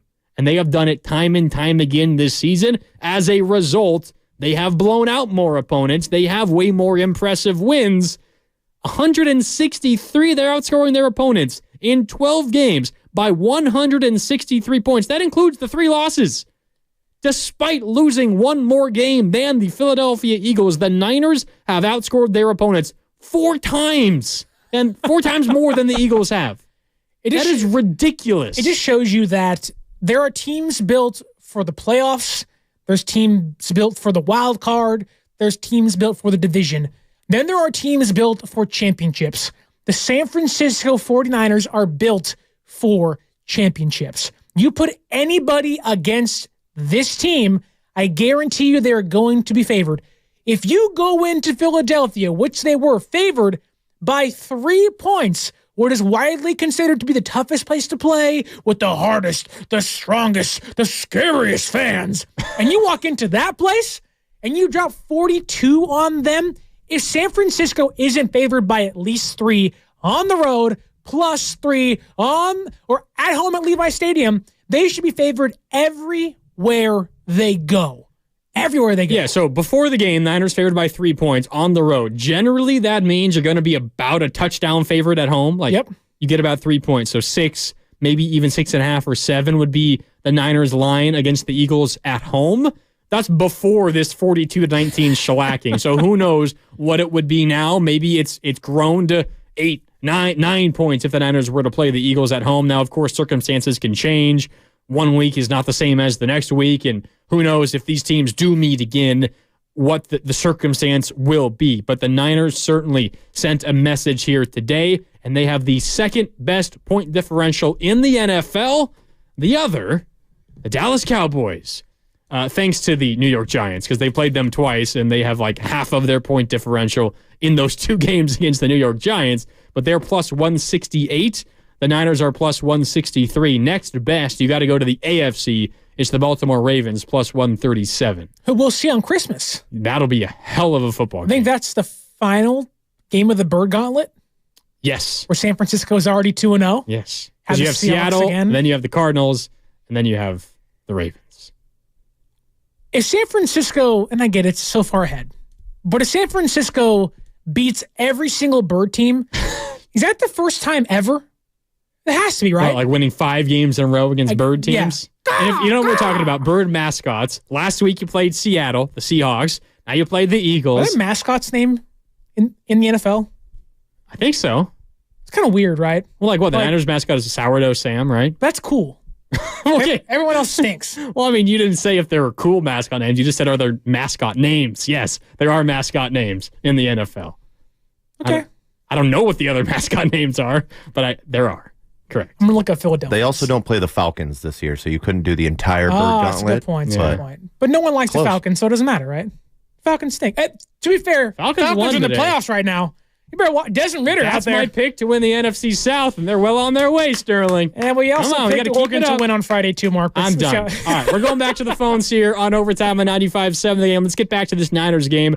42-19 is the final score. The Niners down 9-3. They're a game behind the Philadelphia Eagles in the NFC standings. It seems like the Niners will cruise to an NFC West division title, but can they get the number 1 seed? They took a big step towards that today. On the line next is Mike in Fairfield. Mike, what's up? You're on Overtime with Grandy and Sterling. The Niners dominant today, Mike. What'd you feel? Bang, bang, Niner gang. Yes, sir, Mike. Let's go. Okay? The super underwritten story is the secondary. Mm-hmm. The weakest point, supposedly, was our secondary. We shut them down tonight. And if that's our weakest point, and we're going into the playoffs like that, we are going to win it all. Don't doubt us. Never should have. Never would have. We are going all the way. Don't worry. This team is rocking. This team is rolling. And we are taking it all the way home. And this is our year. No doubt. Nothing said. Let's go. Hey, appreciate it, Mike. Good energy as always. I'm not going as far as talking about the Super Bowl just yet, but the Niners are looking like the favorite in the NFC. Favorite in the entire to win the Super Bowl. I don't like to dive that far ahead, but when you knock off the defending NFC champions on the road, 42-19, Sterling, it's hard to not let your mind drift to those kinds of places, so I get where Mike is coming from. Yeah, I mean, is this the most, I don't want to say complete, because the Harbaugh era had Whitner, and they had Goldson, and they had Rodgers, and they had Chris Culver, and they had other players like that. You're talking about just the secondary. Yes, and then you had last year where they had Hufanga, and they've had Jimmy Ward, and they've had Mooney Ward, and Lenore playing great. Dare I say, or could I say that the way they're playing now might be one of the most complete secondaries we've had in San Francisco in 20 years? 2019, it was Sherman, undrafted Mosley, Jaquiski Tart, and a first great year of his career, Jimmy Ward, 7 years in, with a bunch of holes in there. I know it's weird saying that. It's really... I'm having a disconnect between performance and just making sense of the names of the guys that are putting those performances together. But Mooney Ward is playing lockdown cornerback right now. He's been really good the last 3 weeks. Lenore's been really good since the bye week. In the slot. And Ambry Thomas has played great. And again, like we mentioned earlier, you haven't really heard Jair Brown's name a lot. Now, sometimes you hear a safety's name, it's because he's lighting someone up over the middle or he's coming up with an interception. He had a game-winning interception a couple of weeks ago. But he's also not making those back-breaking mistakes that young safeties tend to make. I know he missed a tackle. No, he missed 2 today, actually. There was one. He has a little Hufanga to him where he's like, I'm going to hit the hit stick. And then you're like, cool, but you missed. Well, Tashawn Gibson also missed one. I think it was a 3rd and 7. Yeah. Maybe 3rd and 9. I think Jair Brown missed the 3rd and 9 on A.J. Brown on the first drive. Then later missed the 3rd and 19 on Devontae Smith. And you're like, hey, buddy, like, I know you want to make those tackles, but Just an arm tackle's fine. Yeah. No big deal. And look, Jair Brown's going to be fine. Are you answering your question? Know that this is not the most complete secondary? I think I'm talking myself out of it. It sounds like you had some. You weren't very happy. I mean, I thought the secondary was incredible. Jalen Hurts in this game with 298 yards, just 1 touchdown. 45 passing attempts. Against the Seahawks last week, Geno Smith 180 yards through the air, 1 interception. Against the Buccaneers, Baker Mayfield 1 pick, 246 yards, and Trevor Lawrence 185 yards, 2 interceptions. And they're shutting down. Lawrence is a really good quarterback. Smith is middle of the pack, and Jalen Hurts was MVP favorite. By all intents and purposes, number 1 coming in this game. Definitely not the best passing quarterback in the NFL, certainly. But, I mean, with great weapons. I think the other thing that sometimes gets lost is the context of those games as well. Jacksonville, a blowout win. They were throwing. 34-3. Against Tampa Bay, you were up that entire game. It wasn't quite as lopsided. 45 attempts by Baker Mayfield. Game script was for Tampa, throw. Same thing for Seattle. You led early and you were up big in that game. And then same thing here today, really after the first quarter. The entire second half for Philadelphia was throw. Because when they got the ball back to begin the third quarter, they were down 21-6. After the Niners scored to end the second and to begin the third, Philly gets the ball for the first time in what felt like forever. Suddenly, they were down 21-6, and their game script is throw. So not only are you shutting opposing passing attacks down just when you're looking at the box score, but you're talking about teams that had no choice but to throw. Now, maybe part of it is the Niners knew more throws were coming, and they were able to cherry pick that way. But this is a passing league, and generally, if you throw a lot of passes, you're going to get a lot of yards through the air. The 49ers have defended the pass extremely well, and considering the names back there, Jair Brown and Ambry Thomas, guys that either we don't really know much about or have been picked on in the past in their careers, I don't think pleasantly surprised even sums it up. I have been so incredibly impressed by how they've played, and if this is really who that group is, Sterling, moving forward, this defense could reach a level I did not think was possible because we know how good the front seven is. I don't even think they had near their best game today. I mean, Greenlaw made a very big mistake with a late hit, and then he got ejected. Should he have been ejected? I don't think so, but it was a bad decision. When Eric Armstead got hurt early in this game, so was Kinlaw and Hargrave the entire game. Chase Young and Nick Bosa did not have a sack. Neither of them did in this game. Javon Hargrave did not have a sack in this game. It wasn't your classic, normal, set-the-tone Fred Warner game. He was good, but he wasn't all over the place like he normally was. The defensive secondary carried this defensive performance today.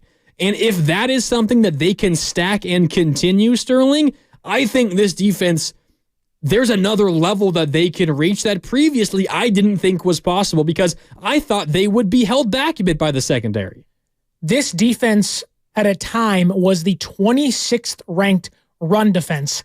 Now they're number 1 in the entire league. Wow. This secondary was reeling, right? You didn't know who was playing nickel. You didn't know who was playing outside. Now you go out there and say, yeah, it's Ambry Thomas, a smaller guy who's had ups and downs, but I trust him again. Lenore playing great on the inside. Mooney Ward leads the entire NFL in pass defenses. He's locking down DK Metcalf's.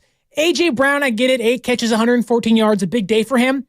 No touchdowns. Non-factor. No impact from him outside of the first 2 drives. Yeah, he had like 70 or 80 yards of the first 2 drives. Exactly. The beginning of the year was you get the pass rush going, secondary falls into place. The secondary in this game was in place from the get-go besides 1 or 2 plays.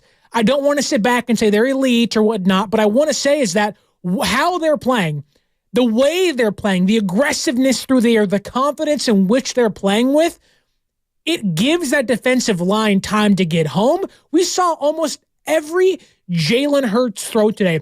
Greg Olsen on the broadcast said, Hurts is always having to move off of his spots. You want to know why? That secondary was playing so well, it was giving Bosa and Hargrave and the defensive line time to get home now. They only got 3 sacks, but they were moving Hurts off his spot almost every single play. Hurts had to hold on to the ball for so long in this game. How many times did he hold on to the ball for like 5, 6, or 7? That's like unheard of. He came into the game with the fifth slowest time to throw. there is no way it ain't one after He this blew one. it out of the water today. That's how good the Niners secondary a pop, was. It felt like. It's They crazy. did not allow any room to the receivers down the field. Yeah. Hurts averaged only 6.6 yards an attempt. Brock Purdy, 11.6. Pretty good. He almost doubled it. It's a pretty stark difference. That's what happens when you're down. You got to throw a ton. You have more incompletions, and it brings down your average. But the Niners' defense was great, and I think specifically we'd be doing the defense a disservice if we didn't highlight the secondary. That's how good they were. All right, full phone lines here on Overtime on 95.7 The Game. Let's get to some of you. We'll try to get to as many of these as we can the rest of the segment here on Overtime with Grandy and Sterling. Up next is Thurman in East Palo Alto. Thurman, what's up? You're on Overtime with Grandy and Sterling. Yeah, 42-19, Thurman. What's up? That's what that energy feel like when you smack mob somebody, man. Yes, sir, Thurman. Man, I bet my whole check, bro. I bet my whole check on 2 racks. I came up 20 grand. You understand? Wow. Fantastic, baby. I bet that Kittle will hit it down the middle. I bet you that Deebo can get his. I did some extra stuff. I wanted to curse, but I can't. There you go. I can't do that. But you can't. Let's see. Anyway, you know what I'm saying? Now, when I show up at my house and I got this extra money in my pocket, how my wife gonna look? Oh, I put her in some Dior. Not a Chanel, not a Chanel, or whatever. You understand what I'm saying? Man, go Niners, man. Brock was pretty perfect. Yeah. Hey. Oh, Thurman, I think you might have cut off there. Saw that money drowning him, man. How much did he win? He said he put his whole check on it. Did he say 2 racks? I heard 2 racks. Yeah. Wow. I'm a little jealous, Thurman. Next time you make a bet like that, you got to hit us up on the Comcast Business text line. Let us know what you're betting so we can all tail you, Thurman. When you win that kind of money, do you flaunt it to everybody you know? Oh, yeah. You out there waving it in people's faces? You wish you had this. Well, I'm at least showing them the winning ticket is what I'm doing. Like, hey, look what just hit. So you're not going out there with a handful of hundreds and you're out there flaunting it like a fan? No, we'll go out to the bar with the friends bar or wherever. You know where you're going, Keeping Mark. it PG, you know where you're going, Mark. This round's on me, fellas. You know? But no, it was that kind of game for the 49ers. And, the Niners paid off all of the Niners fans' confidence in them with this game here today, 42-19. Let's go right back to the phones. Up next is Mitch in New Jersey. We love having Mitch on. Mitch. Really called in every single overtime so far here this season. Mitch, what's up? You're on Overtime with Grandy and Sterling. What'd you think of that Niners win today, Mitch? Great game. Happy holidays, guys. I don't want to wake up my grandson. I'm just saying we got the best balanced team. Offense is great. Who they stop? Deebo is definitely back, and so is Purdy. Deebo was on fire, and you still have CMC. And I love I think Elijah Mitchell could start for quite a few teams. Great. It was just a great game. Well, imagine if we had played 4 quarters or in sunny San Francisco. Yeah. Mitch, I'm glad you brought up Elijah Mitchell. He spelled Christian McCaffrey for a couple of moments. Did you hurt his finger, McCaffrey? He was kind of shaking it off. I don't think it's anything out of the ordinary. I was worried there for a second. Probably deals with that sort of thing every single game. We saw him last week, had all the scratches, and there's blood in the bed. His wife put the video on Twitter. It was like, first off, that's a little weird, like clean your sheets, but also like, wow, he's going out there, going through the Berg Gauntlet with a bunch of like pecks and talons in his arm. It's like, dude, you're a monster. Yeah. I mean, he's incredible. 17 for 93 for McCaffrey, got into the end zone. Not much through the air, only 3 catches. He had 40 yards. He was good as always, Christian McCaffrey. Elijah Mitchell did spell him, had a 11-yard carry to help ice the game down the stretch. The 49ers, really everything worked quarters 2 through 4. Let's go back to the phones. Got a couple minutes left here in this segment. Let's run through a couple more of you. Robin and Oscar, I see you. Up next, though, is Michael in Washington. Ooh. Michael, what's up? You're on Overtime with Grandy and Sterling. How'd that Niners win today make you feel, Michael? I felt great, man. I'm up here amongst all these Seahawks fans. You know? Yeah. But what I want to say is, early this week, I got to give props to Dante Whitner. He predicted that the score would be 34-13. Wow. He said it would not even be close, and I'm like, really? They had to ask him twice. Are you sure about that? He says, I'm telling you, it won't be close. And so props to Dante. Yeah. Dante, I mean, Niners legend. He's one of the members of that secondary that you were talking about earlier. He's one of the few players that if I had to pick a player to get a ring and didn't get one, he'd be up there. Him, Gore, Staley. That hit against the Saints. Pierre Thomas. Oh, my God. Lenore tried it tonight against Swift. Not to that much success, but he certainly tried it tonight. That Niners win against the Saints that year, the first Harbaugh year, maybe the most special moment in my Niners fandom. Do you ever go back and just watch that last 3 minutes? The most insane ending to a game ever. Thought you had it won twice. First, Alex Smith end around along the end. Joe Staley leading the way he gets into the end zone. And you're celebrating like he just won the Super Bowl because it's the first Niners playoff appearance in God knows how long. And then Jimmy Graham breaks 8 tackles right down the middle of the field to get back into the end zone. And then Smith to Vernon Davis for catch part 3, and the rest is history. That game, just the caller bringing up Dante Whitner, it's just I traveled back in time to that moment. Where do you put this game amongst Niners' best wins? This era of Niners football? Yeah, like the Shanahan era? Shanahan era, yeah. Best wins. Are we... I would say beating Green Bay in the playoffs is up there for sure. Yeah, I mean, it's hard to not have any playoff win over... I feel like it's top 5. Probably the 5th one. Knowing the history of the past year and a half. If we're talking about non-playoff games, I think... It's got to be up there. The only one that might rival this is the win against the Saints in 2019. Well, Seattle, too, in that year as well. You're right. And the Rams 2021. Okay, there's a lot of them. That's 4 of them right there. So it depends. Game 4? It depends how you're defining it. Is it most important? Right. Or is it most impressive? Because this one may be more impressive than any other. It also might be important if, when all said and done, this game... If there's a tiebreaker, you have the 1 seed. Those other ones were more tangibly important because the Rams lose and you're not making the playoffs. Right. The Seahawks lose and you're not the 1 seed. The Saints earlier that same year lose and you probably not going to be the 1 seed. Yeah. This one, we'll have to find out if it is going to mean the 1 seed or not. Biggest one of the season by far. Yes. At this point. Though. Yes. Bigger than Dallas. No doubt. Bigger than against whoever else, Seattle last week. No doubt about it. Biggest one. I agree. All right, let's get to one more phone call here before we hit a break. Robin is up next here on Overtime on 95.7 The Game. Robin, you got 90 seconds. How does this win make you feel, Robin? Well, it makes me feel good, and the reason why it makes me feel good is because we won in the trenches, and everything else comes into place. Yes, the secondary did play well, except for they're not the best in the last 20 years. They're still too slow. They soft on coverage. Our DBs are slow, so that should tell you the answer to your question. No, they are not the best, but we won in the trenches today, and when you win in the trenches against a team like that, that opens up everything else. That's all I got to say. Now I know we can go on and win in the trenches. Bye, you guys. Bye, Robin. Thanks for the call. She's right. Niners O-line was good today. It was a little shaky early. But Purdy was under a lot of pressure. Exactly. But they figured it out. You're right. When things got tough, I don't want to say San Francisco's offensive line outplayed Philadelphia's offensive line, but they gave up less sacks. Now, I think Philadelphia's offensive line was a lot better early in this game, but when they only scored 19 points and you're getting constant 3-and-outs or you're forcing that offense to have to punt. Again, like I said, they only had 3 tush pushes the entire game. Philadelphia's offensive line is almost their own offensive weapon out there. The way they utilize them, Lane Johnson back for the first time in 2 weeks. I mean, the tush push that resulted in their touchdown, the Jalen Hurts touchdown run, from the 1-yard line, they got 4 yards deep into the end zone. If that was from the 10-yard line, they could have gained 5 yards on the tush push. Well, that was a lot of the conversation coming in of Philadelphia can tush push their way probably 99 yards downfield.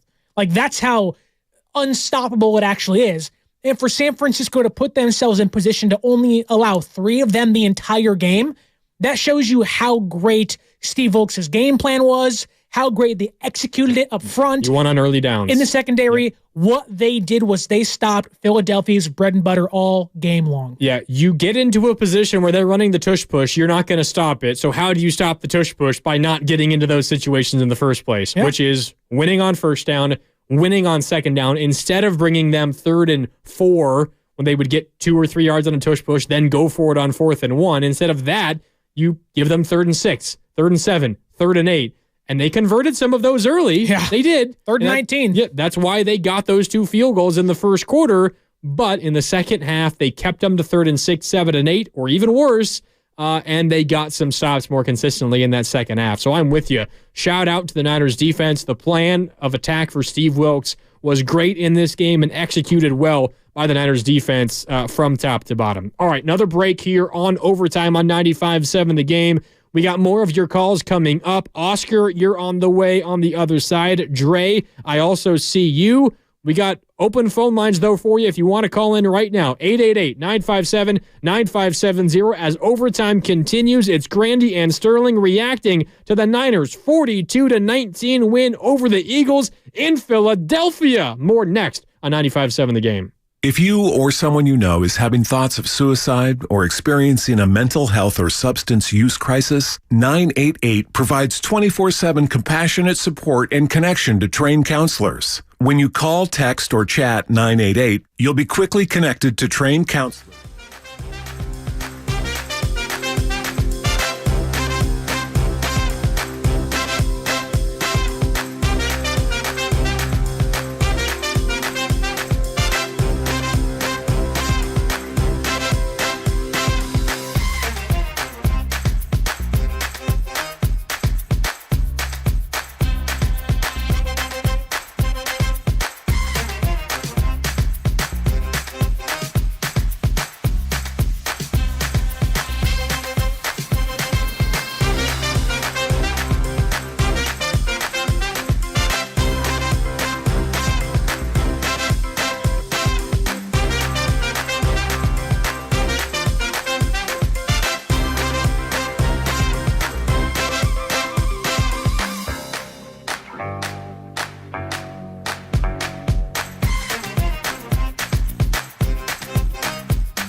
shoved Eli Ricks out of the way, and it's a touchdown. Now back to Overtime with Sterling Bennett and Mark Grandy on 95.7 The Game. 49ers are living the good life right now.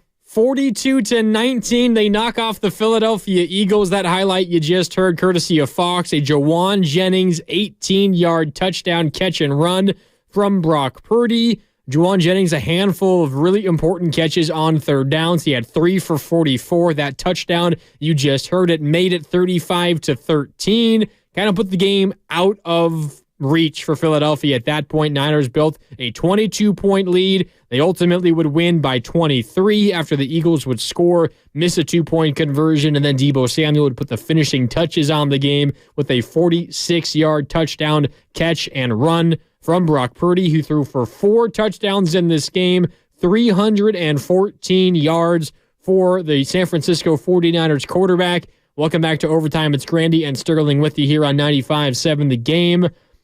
You really can't find a player, Sterling, that had a bad day for the 49ers. There's maybe a moment or two you could point to, like, wasn't his best moment. I have one. Who? Ronnie Bell. He almost fumbled. He also had a good block on the Deebo Samuel 48-yard touchdown run, catch and run. He did. Although Greg Olsen said it should have been called back for holding. Well, all right, Greg, if you want to say things you don't actually mean, okay? It should have been called back. Well, guess what? It wasn't, Greg, and I like Greg Olsen. One of the best tight ends the past, 2010s? Bears and Panthers. One of the best. I do love the where he's bald commercial, like Terry Bradshaw. Yeah. It's great. That being said, all right, Greg. Well, if I say it's hard to find someone that had a bad day, and the first thing that pops to mind for you is Ronnie Bell because he almost fumbled on a punt return.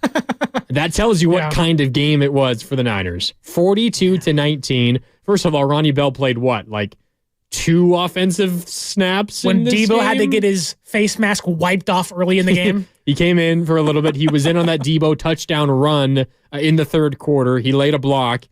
He played some special teams. Deebo Samuel handled kickoff return. Which Ronnie was Bell handled Deebo's punt idea, return. by the way. Deebo was willing to do everything in this game. You think this game didn't mean more to him? He was everything, Mark. He was my everything. This game meant everything to Deebo Samuel. 3 touchdowns. He said, give me the ball on kickoff return. Give me the ball on handoffs. Give me the ball through the air. I will do it all. And he did it all. Sometimes with Deebo, it's to a point of maybe you're doing too much. Today, didn't feel that. Like, there's been certain instances where it's like, Deebo, just go down. Deebo, like, you're fine. Go out of bounds. Here it was like, I want you to run right. Like, I want you to hit somebody so hard, their entire helmet breaks in half. It was a little funny because we talked about this off the top, and if you're just joining us, the 49ers in their first 2 drives, 6 plays, -6 yards, and McCaffrey did not have a touch through 2 drives. Made me angry. Yeah, I think a lot of Niner fans felt that way. Like, what the hell? Give the ball to your star running back and let him do work. It's an aggravation sensation. It's, as Dibbs would say, that's a buck. But for Niner fans, a lot of when things have been going well, the point that a lot of Niner fans make, I think you and I have at times both made this point as well, is you're going to need to save your stars for the big moments. Yeah. Right? So when you're dominating the New York Giants week 3 on Thursday Night Football, let's not give McCaffrey 30 touches, okay? Right. What are you saving those moments for?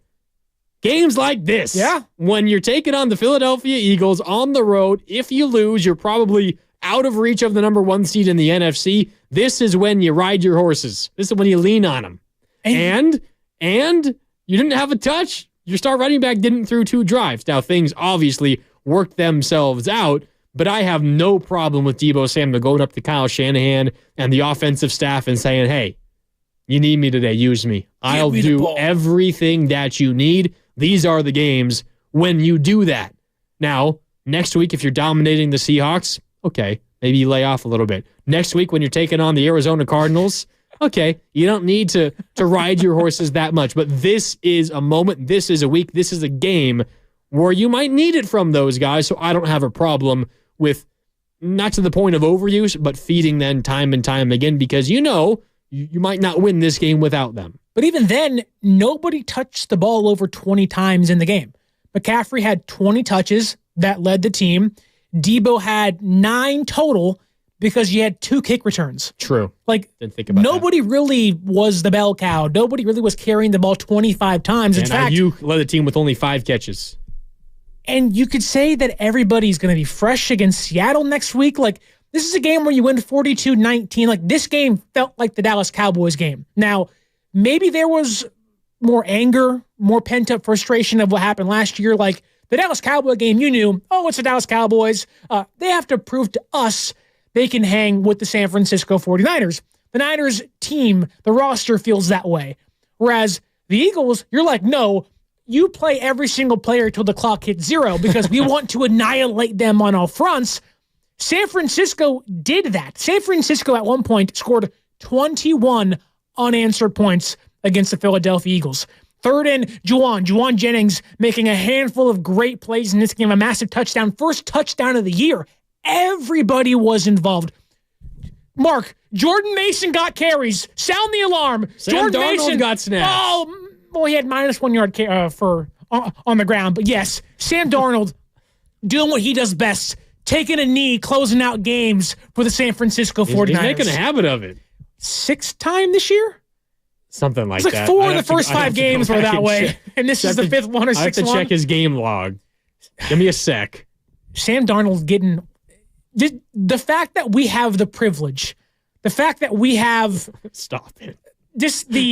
We can sit back and watch and sit in awe of this Niners team's beating opponents so bad, our backup quarterback is getting consistent reps of taking knees when the clock hits 0. Week 1 against Pittsburgh. Boom. Week 3 against the Giants. Week 4 against Arizona. Week 5 against Dallas.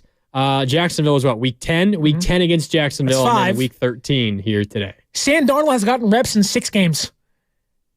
I wonder what the incentives he has in his contract 6 of 11. Your backup quarterback. Over half the games. Your backup quarterback has come in and taken knees to kill the clock. There were Eagle fans. 12. You've now played 12 games. 9 and 12. So exactly half. Exactly half. There were Eagle fans talking on Twitter because they always do. They were saying if Brock Purdy, who dresses like a high school quarterback, I saw that. It's like this man with 0 aura. He's not gonna beat us. The man that has 0 aura, the man that you look at and say, is he in high school still? Like, I let him date my daughter and he'll have her home by 8:00. No problem about that. Threw for 314 yards and 4 touchdowns against what is supposed to be one of the better defenses in the entire league. They have not been good this year. Philadelphia has their defense. It hasn't been a major talking point because they found ways to win games. Yep, I agree. This Philadelphia defense last year, they were elite. Yes. They were really same good team last year. Not even close. Nope. It's 70 sacks last year. 70. Like, they're middle of the pack defensively. Yes.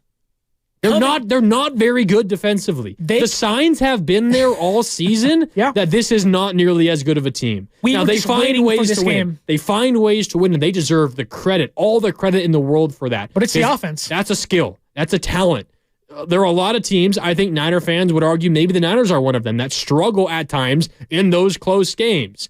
The Eagles win the close games, but there's a reason that they're in close games against lesser teams because their defense is not very good, or at least they haven't been playing very good this year. The Niners, okay, they lost to the Vikings. They lost to the Browns in close games. The Bengals wasn't really all that close.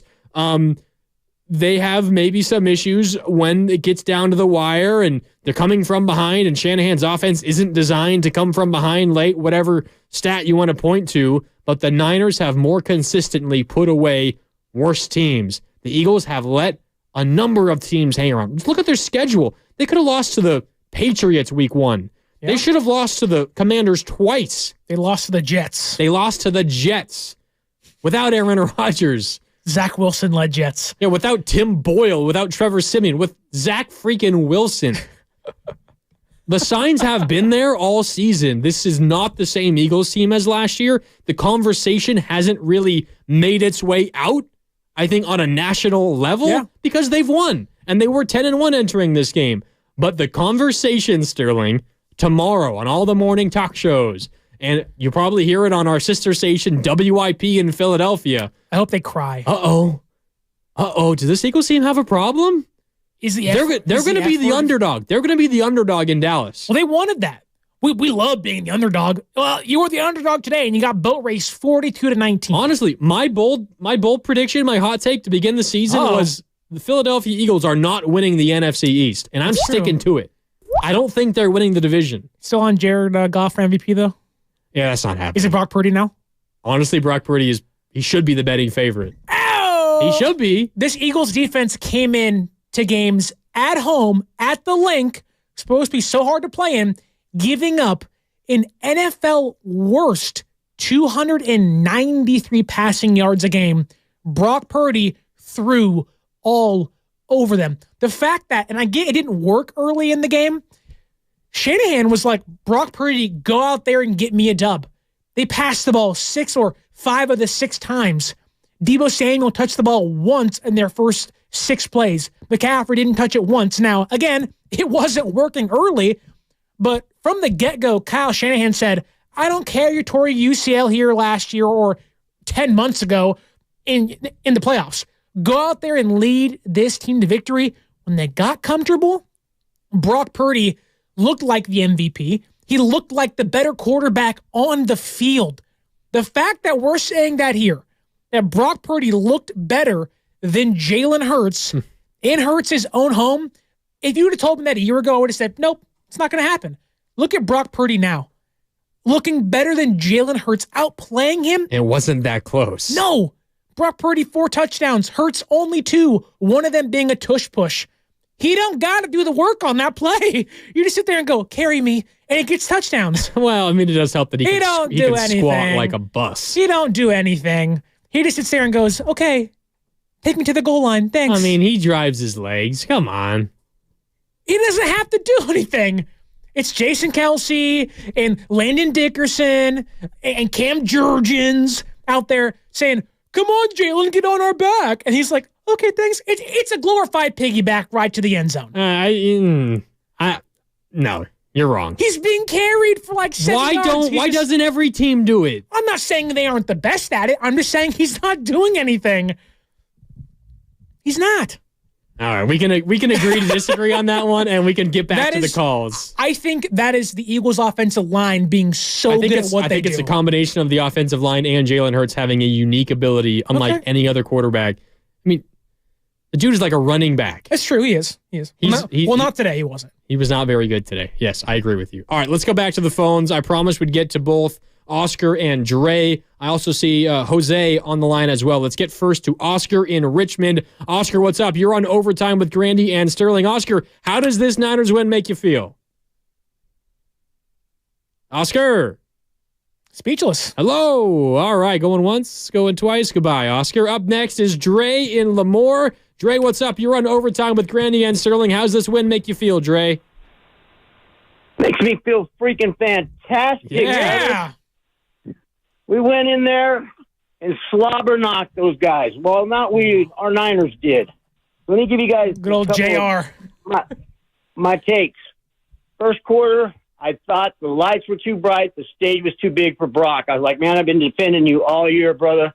But as soon as they got Christian McCaffrey, involved in the game, Purdy came alive and did what he does. This ain't my take. I heard some other guys say it, but the national narrative is anybody could do it with all our weapons. Well, Jalen Hurts has A.J. Brown. He has Devontae Smith. He's got his tight end. I can't think of his name right now. Goddard. He has weapons too, and I would say that his secondary receivers might just be good as Juan Jennings. He's got weapons. Our guys got weapons, and he played a better game. And another thing, when Dre Greenlaw got ejected from that game, I don't know what that fat guy's doing from The Sopranos on the side. Tony! Yeah, exactly. What's he doing? He putting his finger in our player's face. Get your fat butt out yourself. But anyways, I thought the momentum was going to switch. Yeah. But it did it. Right after they did get their TD, but right after Deebo does what Deebo does, yep. Brock does what Brock does, and the Niners are the best team in the NFL, and they did what they do, and we as 49er fans are doing what we do. That's celebrating. Thanks for taking my call, fellas. Yep. Thanks for calling, Dre. Appreciate you here, as always, on Overtime. Dom DeSandro is the chief security officer for the Philadelphia Eagles. He's the one that got into it with Dre Greenlaw on the sideline, and they both got ejected. But if you're the Eagles, you lose your chief security officer, and the Niners lose one of their linebackers. That's a swap you'll take 24/7. The fact that we might need to have a talk with Dre Greenlaw. I love him. He brings the energy. Something about Dre's in the Bay Area, Sterling. Oh, well, Draymond's, Dre Greenlaw's. Yeah, they love to, dare I say, go for the neck. They get a... Rudy! Oh, watch out! They tend to go over the top just a little bit. It feels like every big game, and I get the adrenaline's running high. You want to make a play. You're out there trying to get a turnover. You want to physically domineer your opponent to give him the good old suplex city like Brock Lesnar. I get all of it. Maybe you just don't get ejected. Feels like every time we're in a near playoff game, you're like, well, I'm going to bet the over on Dre Greenlaw personal fouls. Every single time. Yep. If they were at a hat, it'd be a guaranteed one every single time. It does seem like you can count on it. But I love him so much. I mean, he led the team in tackles up to that point. I'll have to check. Was he, even when he got ejected, did he still lead the team in tackles? No. Tied for the team lead. Tied. But Jair Brown had 7 with 5 solo tackles. Wow. There you go. Ambry Thomas, 3 pass deflections, 6 tackles. Pretty good day for Ambry Thomas. Pretty good day for the Niners secondary. Pretty good day for everyone on the San Francisco 49ers. Dre Greenlaw upset that he got ejected.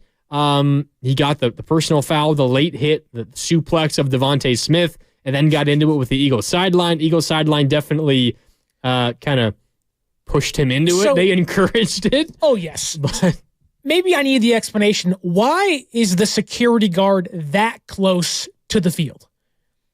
Because it feels like that shouldn't be the case. Oh, and it does, and this is something Kyle Shanahan, I'm sure, screamed about with the officials during that whole review, and he probably talked about it. In fact, we have it right here. This is Kyle Shanahan on the Dre Greenlaw ejection. We'll hear from Shanahan, and then we'll talk through it a little bit more, but here's the Niners head coach.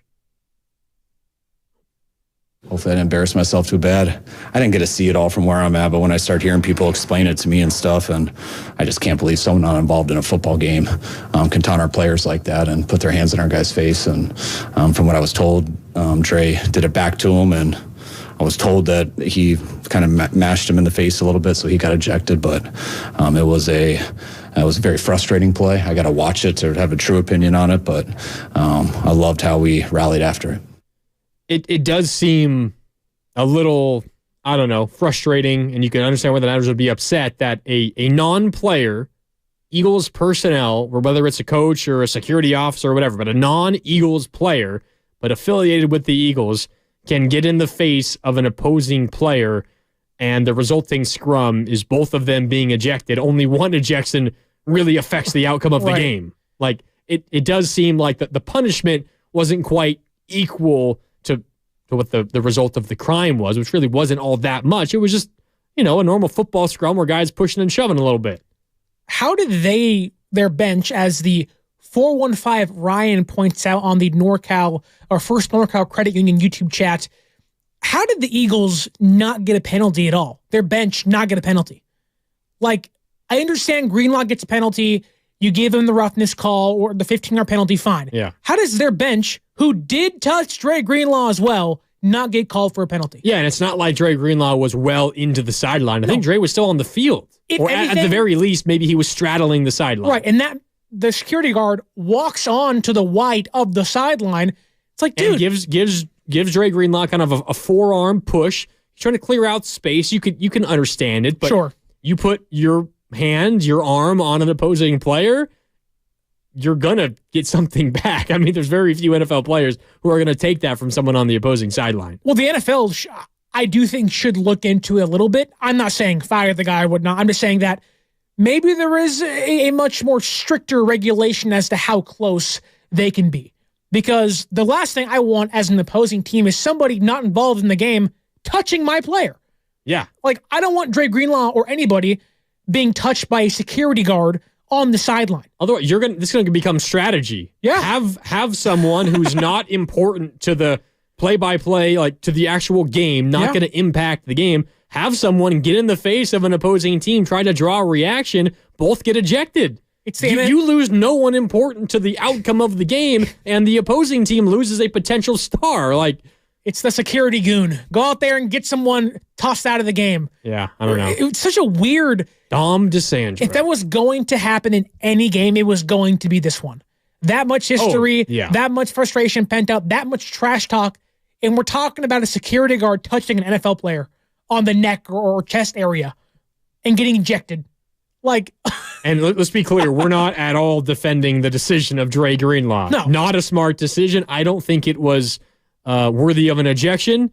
Dre Greenlaw, we've talked about it, has a history of these sorts of things. Yeah, he does. And he needs to make sure that he's available for his team moving forward, because without him, this defense isn't nearly as good. That's for sure. All right, let's get to one more phone call here before we hit a break. We've got a lot of post-game sound to get to. Kyle Shanahan and Brock Purdy, also Deebo Samuel sound coming in. We'll get to all of that on the other side. But first, Jose in Virginia has been hanging on for a while, and I know Jose wants to talk about Brock Purdy. Jose, what's up? You're on Overtime with Grandy and Sterling. How you feeling?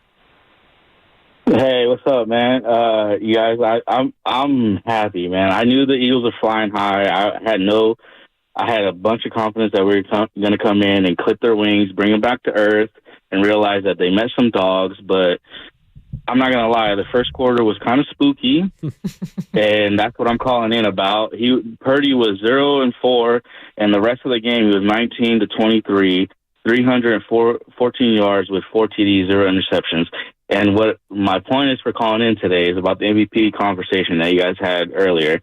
Is there's a lot of sports pundits and a lot of media talking about how he is not the best offensive player. It's Christian McCaffrey, Trent Williams. Then why didn't we win the NFC Championship? Last time I remember, Trent Williams was there, McCaffrey was there, Deebo was there, Ayuk was there. The only missing piece was Brock Purdy. And look at how the ties have turned. And that's what I want to leave you guys with. How do you feel after this game? How does it bring up Brock Purdy in the MVP candidate race? Yeah, Jose, good call. Good question. Jalen Hurts coming in was the MVP favorite. And I think Purdy was probably sitting around 5th, was my guess. Coming into this week. Yeah, and John Lucan across the glass is confirming he was 5th entering this week. You do that to the MVP favorite. You throw for 4 touchdowns and don't turn the ball over. I don't know how you don't jump at least up to the top 3, but for my money, Brock Purdy's got to be the MVP favorite at this point. So you're looking like the best team in the NFL, and you're a very good quarterback. That's kind of the default MVP. So Brock Purdy is the Alabama of the NFL. Getting into the CFB. Just beat Georgia. Just beat the Eagles. Jumps forward. Yeah. Similar idea. Yes. I also think just see the impact of having a functional quarterback in the offense. Now, Brock Purdy is much more than a functional quarterback, but a two-armed, actually able to throw Brock Purdy can go toe-to-toe with any other team in football. It makes quite a big difference. Just a little bit. Yeah. You lose 31-7, you win 42-19. Brock Purdy isn't the only factor in that, but he's certainly a big one. Certainly a big one. And he was incredible here today. We can talk more about Brock Purdy. We will hear from him as well. He has spoken. Our very own Chris O'Connell giving us all the sound. We'll get to all of it coming up on the other side. And we've got more time for your calls. 888-957-9570 as Overtime continues with Grandy and Sterling right here on 95.7 The Game. Television sales on Black Friday set new records as millions of Americans snapped up the hot deals.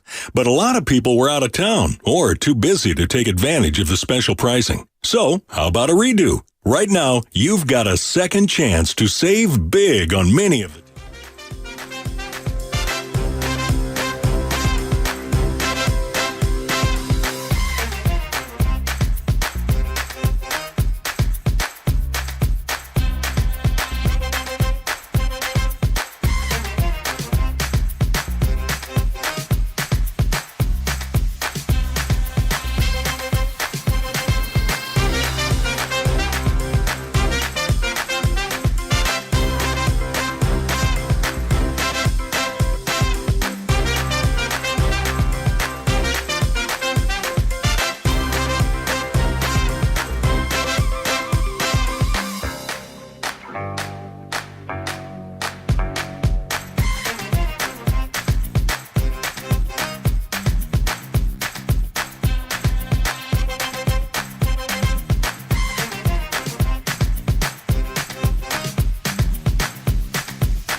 game. Greg Greenlaw was telling the Philadelphia sideline, please stand up. They did, and then they got ejected. So did Trey Greenlaw. Dom DeSandro is the chief security officer. What, you don't like that? It's funny. Dom DeSandro, the chief security officer for the Philadelphia Eagles. What a name. Dom DeSandro. This is a classic Philadelphia name. He's definitely in the mob, right? I mean, who was it? Our caller the last segment? That Soprano guy. He did call him the fat Soprano guy, mind you, but still. I mean, it does kind of fit with a name like Dom DeSandro. That doesn't really narrow it down, though. Good point. Good point. It's good. Yeah. Chief security officer for the Philadelphia Eagles on the sideline gave Dre Greenlaw a little bit of a forearm shove after Greenlaw got flagged for a late hit, a suplex on Devontae Smith. Greenlaw fired back, didn't hit him, didn't slap him, didn't punch him, but certainly made contact with his nose area, kind of a soft swipe across the nose. There's a name for that. Boy, we won't say it on the air. Can't say that here. And he got ejected as a result. Niners lost one of their star linebackers. The Eagles then went down and scored a touchdown. And at that point, they cut the lead to just 8 points. And you're thinking, this could be a turning point. Never thought that. Really? I never said that. Well, I did. On Twitter, I was like, they can't hang with us. Like every time we scored. So I couldn't go that far and be like, dude, they're coming back. It was like, oh, okay, cool. Got to answer now. Okay. And we did. Yeah, let's talk about what happened right after that. So the Eagles, after that whole scuffle on the sideline, results in the ejection of Dre Greenlaw. It's a 21-13 Niners lead with about 7 minutes to go in the third quarter. So plenty of game left. And if you're the Eagles, the crowd's now into it at the Link for the first time since really early in the game. How great is that?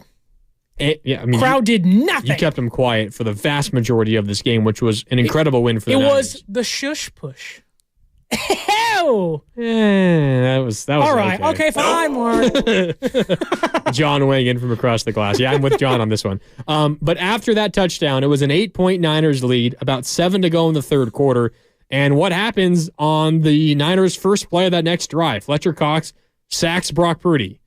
So the Niners now behind the chain, 2nd and 12. Mm-hmm. They decide to run it with McCaffrey. You face a 3rd and 7 after a 5-yard run. Then what happens, Mark? This, for my money, Sterling, at least in the second half. Best drive of the game? This moment, this play, the most important play of the game. 3rd and 7, momentum has shifted to Philly. You're only up 1 score. The crowd is into it again. 3rd and 7 on the very next drive. A deep comeback on the right to Brandon Ayuk. Pretty perfect timing. Throws it as he's coming out of his break. Right on the money between the numbers. Ayuk at the sticks. Gets 10 yards. They move the chains. And then a couple of plays later, it's the 48-yard touchdown catch and run by Deebo Samuel. But that 3rd down conversion, Sterling. Yeah. If they don't get that, if it falls incomplete, if it's deflected at the line, if Ayuk drops it, if it's broken up, whatever the case may be, if they don't get that, 4th and 7 deep in your own territory, you got to punt the ball right back to Philadelphia.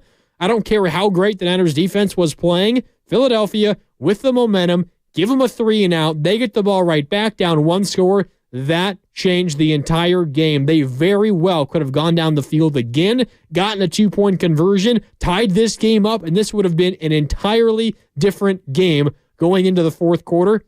The Deebo touchdown, of course, huge. But that 3rd and 7 conversion, Brock Purdy to Brandon Ayuk, it just highlights Brock Purdy has ice in his veins. That moment right there, I think, helped big time change the tide in that third quarter.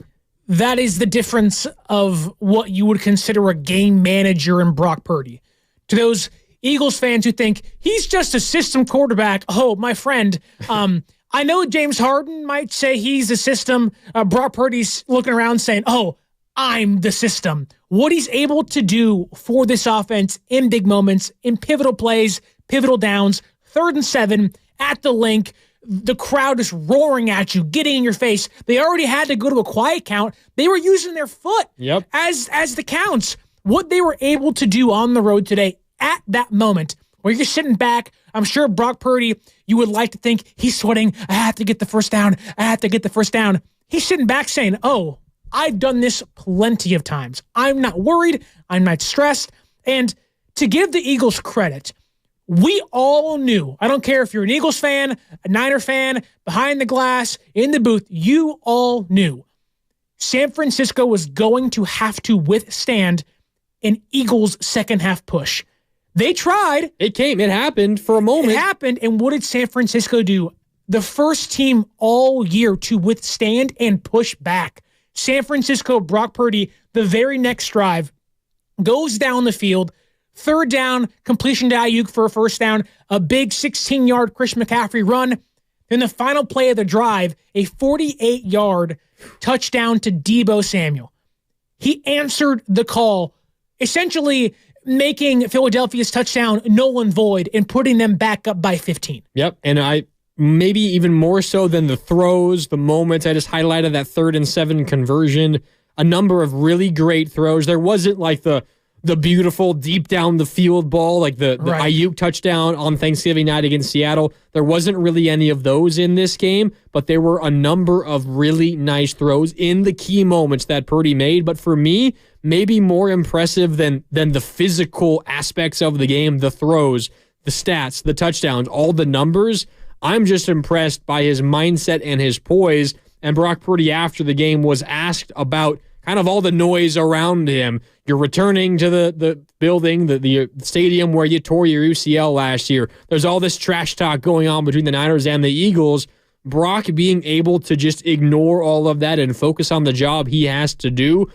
I was more impressed by that, honestly, than the throws that he made. And it's not because he was bad throwing the ball. He was really, really good once again. But I was impressed just by the mental makeup of Brock Purdy in this game. And he was asked about all of that noise going on in this game. And he said, I just didn't want to get distracted. Here's Brock Purdy after the game. It was sort of in my mind. Yeah, man, I got hurt here. That was this year, late in January. But was it going to be the revenge game or anything like that? No. For me, it was week 13. We're going into it's a new year, a hostile environment. We needed this game. We need this game. Obviously, we have some really important games coming up too. So that's where I was at with that. I didn't want to get distracted by, I got to go back and show everybody what could have happened or what could have been. Got a new team. This is 2023, and that's where my mind was at.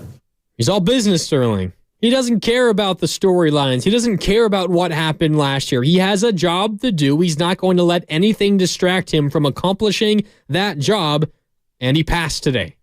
They have one goal in mind. That is to get the NFC #1 seed and win the Super Bowl. Yes, winning comes with that. And as we're watching and talking now, the Eagles still have a 53.9% probability to win the #1 seed in the NFC. San Francisco, I'm sure their percentage has climbed, but now 36%. I guarantee you, which I get it, they're leading by one game still, but next Sunday is going to be quite the game changer if Philadelphia loses to Dallas and San Francisco. We'll put it this way. If the Eagles won today, instead of a 54% probability to be the #1 seed, they would have been like a 90% probability to be the #1 seed. Well, the entire broadcast was like, if Philadelphia wins this game, it's already locked up essentially. And I'm sitting back saying, yeah, I mean, probably. You're right. Kind of like the Niners in the NFC West. Exactly. But then I'm sitting back, I'm like, but they're losing. They're losing by 15 points at home. Like, I get it. They're Philadelphia. They had lost only one game coming in to this one. But sometimes it's not just that you lose, it's how you lose. You lost to the Jets by 6 points on the road in New York. Sometimes things just happen. At that time, the Jets were taking the Chiefs to the brink of losing a game. They were playing some tough football. San Francisco is the hottest team in the entire league, or at least they were outside of Philadelphia, who won 5 straight games. San Francisco winning 3 straight coming into this game.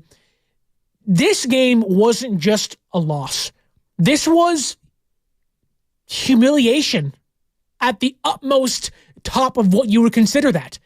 Philadelphia has to go home now and sit there and I hope cry in their sleep. I hope it's a bunch of Jalen Carters crying because San Francisco lost against the Bengals at home. They needed that reality check. This one felt like the Eagles just getting beat down and hammered every single play from the second quarter on. You felt like the Eagles didn't have any fight left in them. They tried to push back, mind you, but it just felt like that as soon as San Francisco got going, there was no stopping them. And this loss was humiliating for them. You can feel it. The fans were booing them. At halftime, when it was a close game. Exactly. It was close, and they were getting booed off the field at halftime. But the Niners, after -6 yards in their first 2 drives, the next drive, 11 plays, 88 yards, touchdown. 10 plays, 85 yards, touchdown. 7 plays, 75 yards, touchdown. 5 plays, 77 yards, touchdown. 12 plays, 75 yards, touchdown. Wow. 2 plays, 52 yards, touchdown, and then kneels and end of the game. 6 consecutive drives ending in touchdowns. And it's not like this was turnovers galore where you have great field position every single time you have the ball. You had a nice punt return by Ray McLeod wasn't even available, by Ronnie Bell. No. You go 88, 85, 75, 77, 75, 52. They just went down the field time and time and time again against the Philadelphia Eagles. And I think a lot of people across the country, a lot of football fans will think of this like, oh my God, do this against that Eagles defense? Yeah. And I'm not trying to say the Niners weren't impressive offensively, because they were. This is who the Eagles are defensively right now. Yeah. They're not very good. Now, they're not going to give up 6 consecutive touchdowns every time they play. That's how good the Niners offense is. Right. But it's not as if you did this against the top defense in the league, because they're not that. But anytime you score 6 consecutive touchdowns against anybody in this league, it's impressive. But I do think that the story will begin to shift a little bit, specifically about the Eagles and the defense, and the Niners kind of opened the world up to that possibility. The Eagles, to me, are similar to Seattle in the way of there's much more name value than production, especially on defense. Hassan Reddick having a good year, but Jalen Carter, Jordan Davis, Josh Sweat, Darius Slay, Bradbury, Blankenship having a good year out there. Kevin Byard, they got at the deadline, has been atrocious. He does not fit in there. He was cooked all day long and has been cooked since he got there. I can't believe I haven't shouted out this moment yet, but it was the third drive for the Niners, so it was the first drive where they did anything. They were down 6-0, and they really needed something to start working offensively. And what did the 49ers do? They gave it to George Kittle. And George Kittle catches it over the middle, as he does, and Kevin Byard comes up from his safety position to try to tackle him, and George Kittle absolutely just runs right through him. And gets to a point where Byard is basically backpedaling, trying to get away from him, but Kittle runs him over and gains like an extra 7 yards. Kittle does that to a lot of people. Right. No, not really any shame for Kevin Byard, but to your point, he was the big acquisition. Oh, we got a good, strong safety from Tennessee. Roseman at it again, getting another safety. He has not been good, and he got manhandled by George Kittle. And a number of times, he was a non-factor in this game. He's been a non-factor in a lot of their games, but I do think that when you look at Philadelphia, yes, they're a good team. They lost one game for a reason. That reason has been the offense picking up the defense. Now, the defense is fine. They're going to finish towards middle of the pack. But I do think that Philadelphia, the reason people give them so much respect is because of their record, and they don't dive into actually just how bad they've been defensively this year. Like, Brock Purdy throwing for 314 yards and 4 touchdowns may surprise some people, not me. Yes, I didn't think 4 touchdowns, but 314 yards makes sense, knowing how many weapons this offense has. And, of course, you can go through Deebo Samuel, 3 touchdowns and all that stuff, and you can say 42 points didn't seem possible coming into this week. But I thought San Francisco was going to have the opportunity to expose Philadelphia's defense for who they actually were. Now, the point differential, didn't think it'd be 23 points, mind you. Nobody did. But even if you pick San Francisco to win, but I think the national media, national fans in Minnesota, in Texas, even here in California, I think now they're going to look at Philadelphia and say, the defense isn't as good as they were last year, and dare I say, at least the defense might be a little fraudulent. I mean, look at some of the numbers.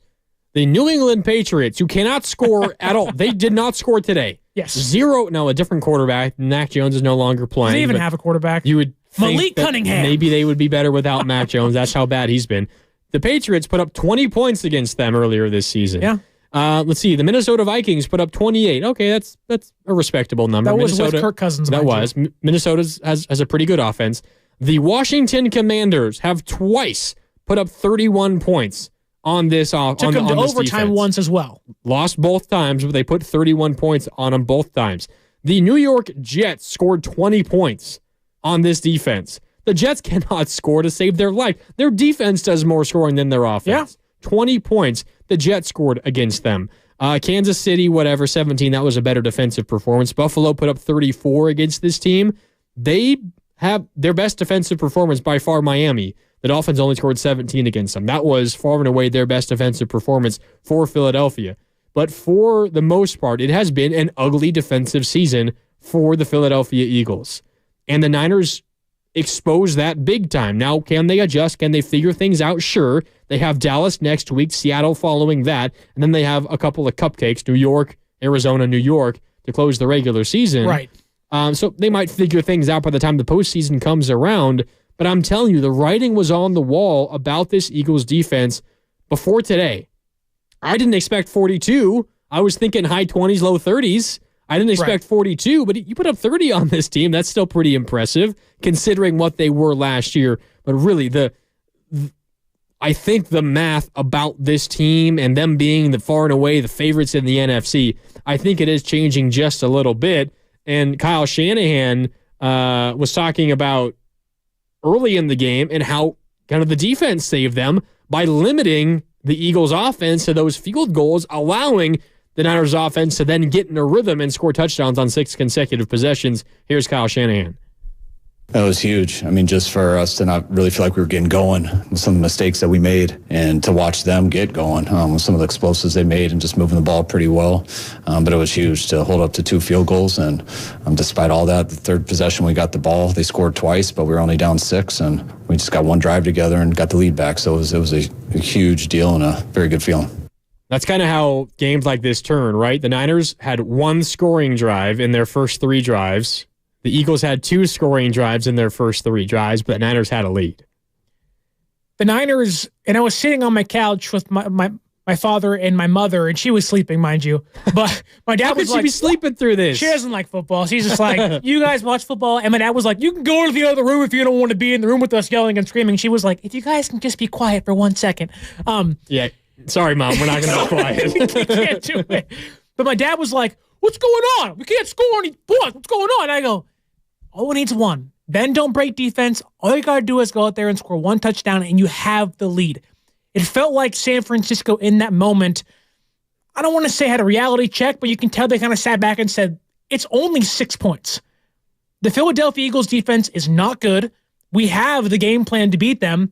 Let's go out there and actually do it. Now, it took them an entire quarter to get there, but when you have an offense that has Kittle, which the Eagles are the worst team in the entire league, number 32 at guarding tight ends. I'm surprised Kittle didn't get more. He was good early. He had 4 catches, 68 yards, 17 yards per catch. And yes, you would think he might be targeted in the red zone more, but Brandon Ayuk, the first touchdown, they had to review it. He almost didn't catch it. That was an amazing play. The play was to Jennings. Purdy finds Ayuk in the back. Was maybe diving for a touchdown. Maybe Purdy's worst throw of the game. Maybe. Because Ayuk was wide open, and it took a crazy diving catch, but it all worked out. But Ayuk was great in this game. Deebo was great in this game. The offense, it was almost like you just kind of you have to recalibrate and refocus yourself. Yeah, you've had 2 bad drives in a row. You don't have any positive yards. You have -6 yards and 2 drives, back-to-back, 3 and outs and 2 punts. You're not playing well. Your defense is picking you up, like Shanahan said. The defense picked up the offense, and all you have to do is buy this offense a little bit of time, and they can drop 42 on anybody. Anybody. And a big reason they dropped 42 was because Deebo Samuel, 3 touchdowns, including a 48 and a 46-yard touchdown. Well, Kyle Shanahan was asked about Deebo Samuel after the game, and here's what he had to say. Deebo was banged up for a little bit, missed some games. He's been getting back into his rhythm, and he's been really close here for a couple weeks now. And he got the ball in some good situations. And when he does, when I say good situations, I mean to get like 6 to 8 yards. And he turns it into what you guys see. So he's as good as there is when that ball's in his hands, and people don't like to tackle him. How about his quarterback, Brock Purdy, on Deebo Samuel, saying just how excited Deebo was for this game today? Going into the week, obviously, Deebo had a little something to him. That's just who he is, and he can do that. He's good enough to do that. But was it a distraction or anything like that? No. Deebo's practiced hard all week, every single week. He's done that, and he's been very consistent this year. And so going into this game, he had a little something, a little history with, obviously, the way things went down last year in the playoff game, and he's definitely looked forward to this game, coming back into this place. So he was pumped about it and stoked and ready to go. And, man, all I had to do was give him the ball in some space, and he made the rest happen. So really happy for him. Yeah, talk about a quarterback's best friend, Deebo Samuel. Just give him the ball in space, and he'll run 48 yards to the end zone. One more. Here's Deebo Samuel saying himself he was in the zone all week long getting ready for this one. Oh, I ain't gonna lie. I was in that zone like all week long. For us, they beat us in the NFC Championship, and at the end of the day, talking trash. This is part of the game. Hopefully, nobody took it to heart because it's just all fun and games at the end of the day. You think he believes that just all fun and games? When you call a grown man trash, I feel like it's not fun and games at that point. He didn't just call him trash. He also then doubled down saying, I regret nothing I've said all the way back in January. He called him trash on a podcast that gets thousands of views with Brandon Marshall, the I Am Athlete podcast at the time. And then this week was like, yeah, I stand on what I said. I stand on business. And Deebo Samuel took care of business today. He really did. And he was also asked, does he plan? Does he feel like he needs to be this team's tone setter? Because he certainly was in this game. He's certainly been a lot in his career. Here's more Deebo Samuel after the game. Didn't put too much pressure on myself. Kind of going back and forth. At the end of the day, they beat us in the NFC Championship, and we wanted to get back. But at the end of the day, it's just football. We talking trash, having fun, and just came out here and got a win. Just football. But you can't tell me this game didn't mean more to Deebo. It's talking trash and having fun. I don't know, Deebo. Felt like you ran with the purpose today to, dare I say, make James Bradberry look like trash. Made the whole Eagles defense look like trash. Darius Slay, one of the best corners the past decade, you think? Yeah, very good. He didn't do nothing today. Nothing. James Bradberry, nothing. Felt like the stars of this Eagles team did nothing defensively. I didn't hear a single name and say, wow, what a great play after the second drive for San Francisco. It's literally just their offense. Nolan Smith, nothing. Josh Sweat, nothing. Fletcher Cox had 1 sack. Other than that, nothing. Jordan Davis, didn't hear his name once. Jalen Carter, out there crying on the sideline. Nothing was happening for their defense. I'm never going to let it go, Mark. I know you won't. He's a little crybaby. Wah, wah. All right, time for a break here. We got one more segment on overtime, and we'll get to your calls coming up on the other side. We've got more sound from Kyle Shanahan. Fred Warner has also talked as well. Trent Williams, we got to hear from Big Trent as well before this one is over. But coming up on the other side, I see you, Chris. I see you, Al. I see you, Rich. We're coming to you on the other side. One more segment of overtime. It's Grandy and Sterling with you after the Niners' 42-19 win in Philadelphia. More next on 95.7 The Game. So, how's your research going? Surprising. After I figured out the top-rated TVs in our price range, I went shopping for deals. And who's the best? It wasn't the internet, and it wasn't the warehouse club. But? It was video only. They had better deals on the Samsung, LG, and the Sony TVs that got the highest scores. Better than online and at the club? I know. Video only beat them all. And now we can afford an even better model for the same price. My research really paid off. If we buy it video only. Exactly. Otherwise, we'll be sorry. At Video Only, you won't find huge stores with refrigerators or microwaves, but you will find the best deals on top-rated TVs, soundbars, and monitors. Shop around. Just make sure you visit Video Only, because if you don't, you'll be sorry. In Mountain View, San Mateo, Union City, Dublin, and San Rafael. Video only. Hey, it's your boy Guru. Every time we put a rat on the table during our show, it's brought to you by Atco Pest Control. Atco Pest Control is a family-owned local business proud to provide pest control in the Bay Area for over 35 years. Atco uses natural methods to give you a peace of mind and keep your family out of harm's way. Quality pest control doesn't have to empty your savings either. Don't wait. Go to AtcoPestControl.com for all your pest control needs. They got you covered. Comcast Business is introducing the Small Business Bonus. For a limited time, you can get up to a $1,000 prepaid card when you switch to...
Yeah, everything was working for the Niners today in Philadelphia. 42-19, the final score. They got to Jalen Hurts a couple of times. Javon Kinlaw had 2 sacks. Kalia Davis had a sack late. Kalia. His first NFL action? First NFL career game. Gets his first NFL career sack. You could say he's the GOAT. Watch out, Lawrence Taylor. Kalia Davis Look out, LT. He's coming for you. But everything was working for the 49ers. In this one, we spent a lot of time talking about the defense, specifically the secondary. A very young secondary stood up against a really good receiving core for the Philadelphia Eagles. The offense, after a slow start, failed to score, failed to move the ball at all. -6 yards through their first 2 drives, then scored 6 consecutive touchdowns. It was an Ayuk touchdown, and then McCaffrey touchdown, Deebo Samuel, 2 touchdowns in a row, followed by a Jennings touchdown, and then the capper, another Deebo Samuel touchdown, 3 for Deebo, 1 for Ayuk, 1 for McCaffrey, 1 for Juwan Jennings. Purdy threw for 4 in total, 314 yards, did not turn the ball over. Hard to find anything to be upset about. Maybe the one thing you can point to is the Dre Greenlaw ejection. But beyond that, the 49ers had everything working, and they knock off the Philadelphia Eagles 42-19 in Philadelphia. The Niners now 9-3 as they extend their lead in the NFC West, and they are now just a game behind the Philadelphia Eagles in the NFC for the 1 seed, who now fall to 10-2. So a ton to be happy about if you're a 49er fan, and we've got a handful of Niner fans on hold. 888-957-9570. Let's run through your calls on this final segment of Overtime on 95.7 The Game. Up first is Chris in the Bay Area. Chris, what's up? You're on with Grandy and Sterling here on Overtime. How'd this win make you feel, Chris? Hello?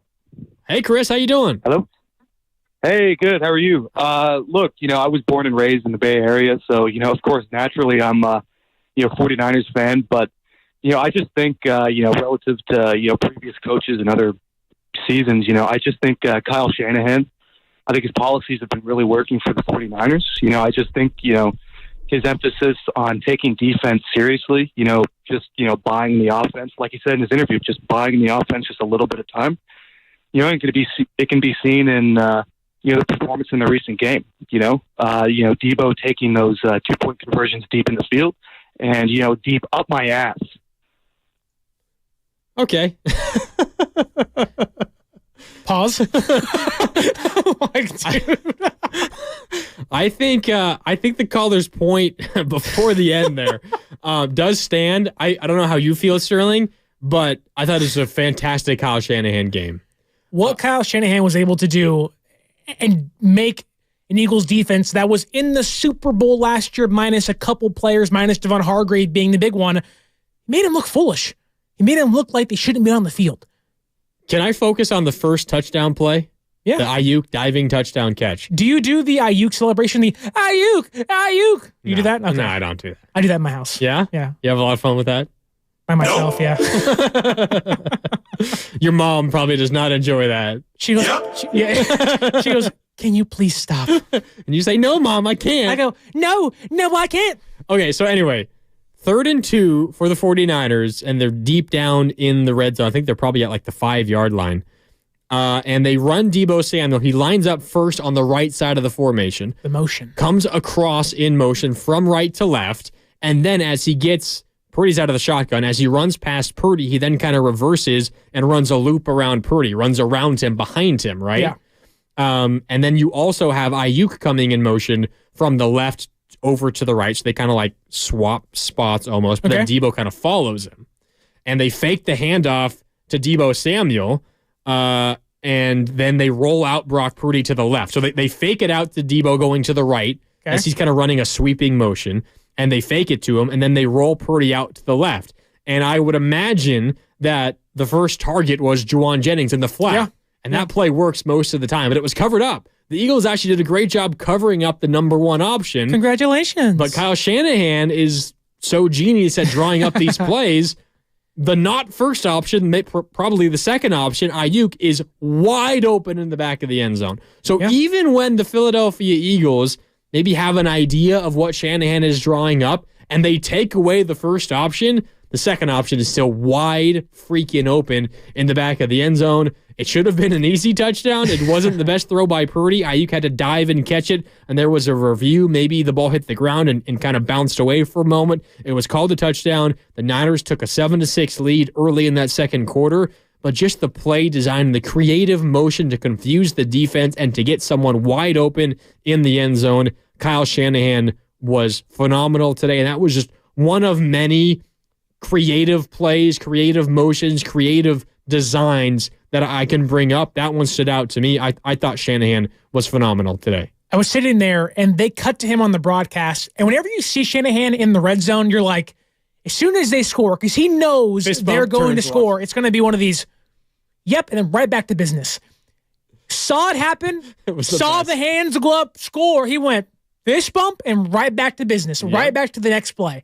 It feels like Shanahan, he hasn't been in his book all year long. There have been some bumps along the way, but you can tell when Shanahan knows a play is going to work. In 2019, when they went 13-3 and the offense exploded with Jimmy G and Kittle and Deebo and Emmanuel Sanders and Raheem Mostert, there was videos of Shanahan telling refs, hey, this is going to happen. DB 42 is going to hold. Please. And it happens. it feels like Shanahan, in a way, can almost predict that this play is going to 100% work. And the one to Ayuk, albeit he wasn't the first option, he knew that play was going to work. Yeah. You want another Kyle Shanahan genius play? Tell me. So to open up the third quarter, the Niners, they scored to close the second quarter, and they're up 14-6. They get the ball to begin quarter number 3 after a really big Christian McCaffrey catch and run, which is a great throw by Brock Purdy. They have first and 10 from the 12-yard line. So they're in the red zone, just getting close to the end zone, and they move Brandon Ayuk in motion from right to left. They fake it to Elijah Mitchell up the middle, and as Elijah Mitchell fakes the handoff, Deebo Samuel comes running across the formation behind the line of scrimmage as the play is going on from left to right, and they fake it up the middle. The defense converges on Elijah Mitchell, and suddenly Deebo Samuel is wide open from left to right. They give it to him, and he runs in with blockers ahead of him from 12 yards out, and what sealed the play was Hassan Reddick, who's a star off the edge. He bit so hard on the play up the middle. He bit so hard on the fake to Elijah Mitchell. He did not see Deebo Samuel coming. Deebo ran right past him. Hassan Reddick had no clue what was up, and before you know it, you have Kittle in front, you have Juszczyk in front, you have some linemen there in front on the right side, Colton McKivitz leading the way for Deebo Samuel, who gets into the end zone. His first touchdown of the game. The Niners lead 21-6. That's more of a staple of the Shanahan offense. You see those sorts of plays with Deebo Samuel often, but it's just another example of Kyle Shanahan dialing up the right look at the right time, entirely fooling Hassan Reddick on that right edge. If you fool him, you're getting into the end zone. There's no one else that can take on all those blockers out there, and it went for 6 points. Well, Hassan Reddick is one of those players. He is so overly aggressive, where the play Brock Purdy got hurt in the playoffs last year, he's the one who hit him, but he did not bite on the play action. Yeah. Took over the tight end, ran right through him, obviously hurt Brock Purdy. Shanahan in this play specifically exposing or at least highlighting his over-aggressiveness. Using it against him exactly, where it felt like every single time Deebo Samuel had the ball in his hands outside of his first touch of the game, you knew it was going for at least 10 yards. And 3 of them of his, 7 total touches were touchdowns. He's maybe besides Tyreek Hill, the most electrifying player in football. Chris McCaffrey, Tyreek Hill, players along those lines. It feel like Deebo Samuel, albeit his stats are never Tyreek Hill-like or Chris McCaffrey-like, it feels like whenever he touches the ball, even if it's sparingly, he is one of the most electrifying players in the league. Yeah. Whenever he gets the ball, something special is going to happen. Yeah, he was phenomenal in this game. Kyle Shanahan did a great job getting him the ball as well. 3 touchdowns for Deebo Samuel. The offense was clicking all game long. All right, a couple of more calls to get to here in our final segment of overtime. We have to hand out game balls as well at the end, and I do have to pay off a promise I made to a couple of the YouTube chatters. So that's coming up in just a little bit. But first, Rich in Fremont. Rich wants to talk about Philadelphia. He feels, Rich feels Philadelphia got exposed. Oh, expose him, Rich. Rich, what's up? You're on Overtime with Grandy and Sterling. How you feeling today? What's up, fellas? I am so fired up. Look, I called in 95-7 the game earlier last week, and I told them the one thing that I noticed about Philly. Yes, they're 10-1. Yes, it looks good, and they look like the number 1 seed.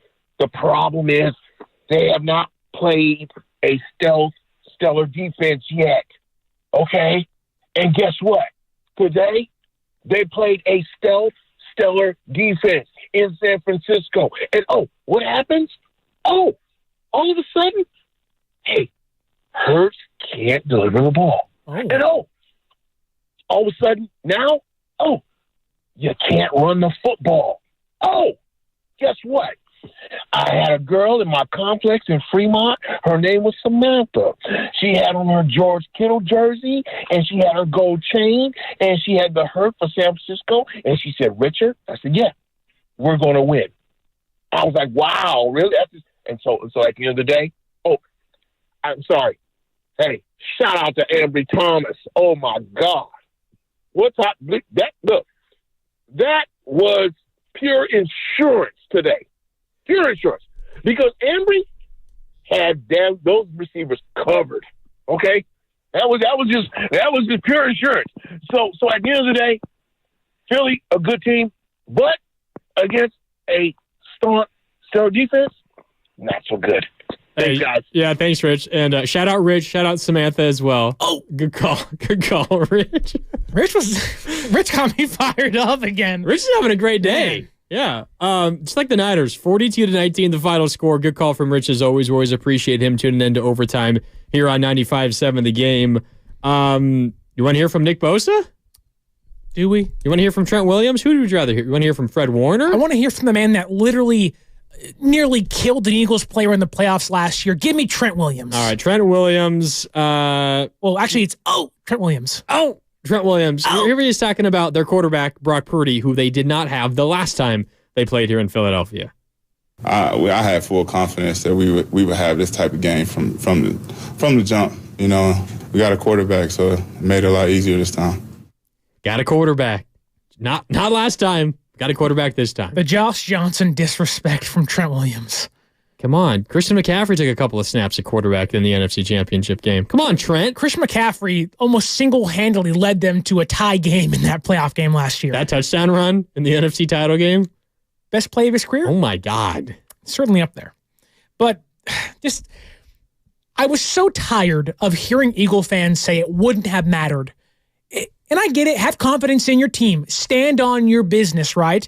You want to win 31-7. You want to sit back and say, oh, you were so angry. You were so frustrated. The only reason why you're complaining, the whole conversation in the week was, will you just get over the playoff loss? We showed you today why we have yet to get over the playoff loss.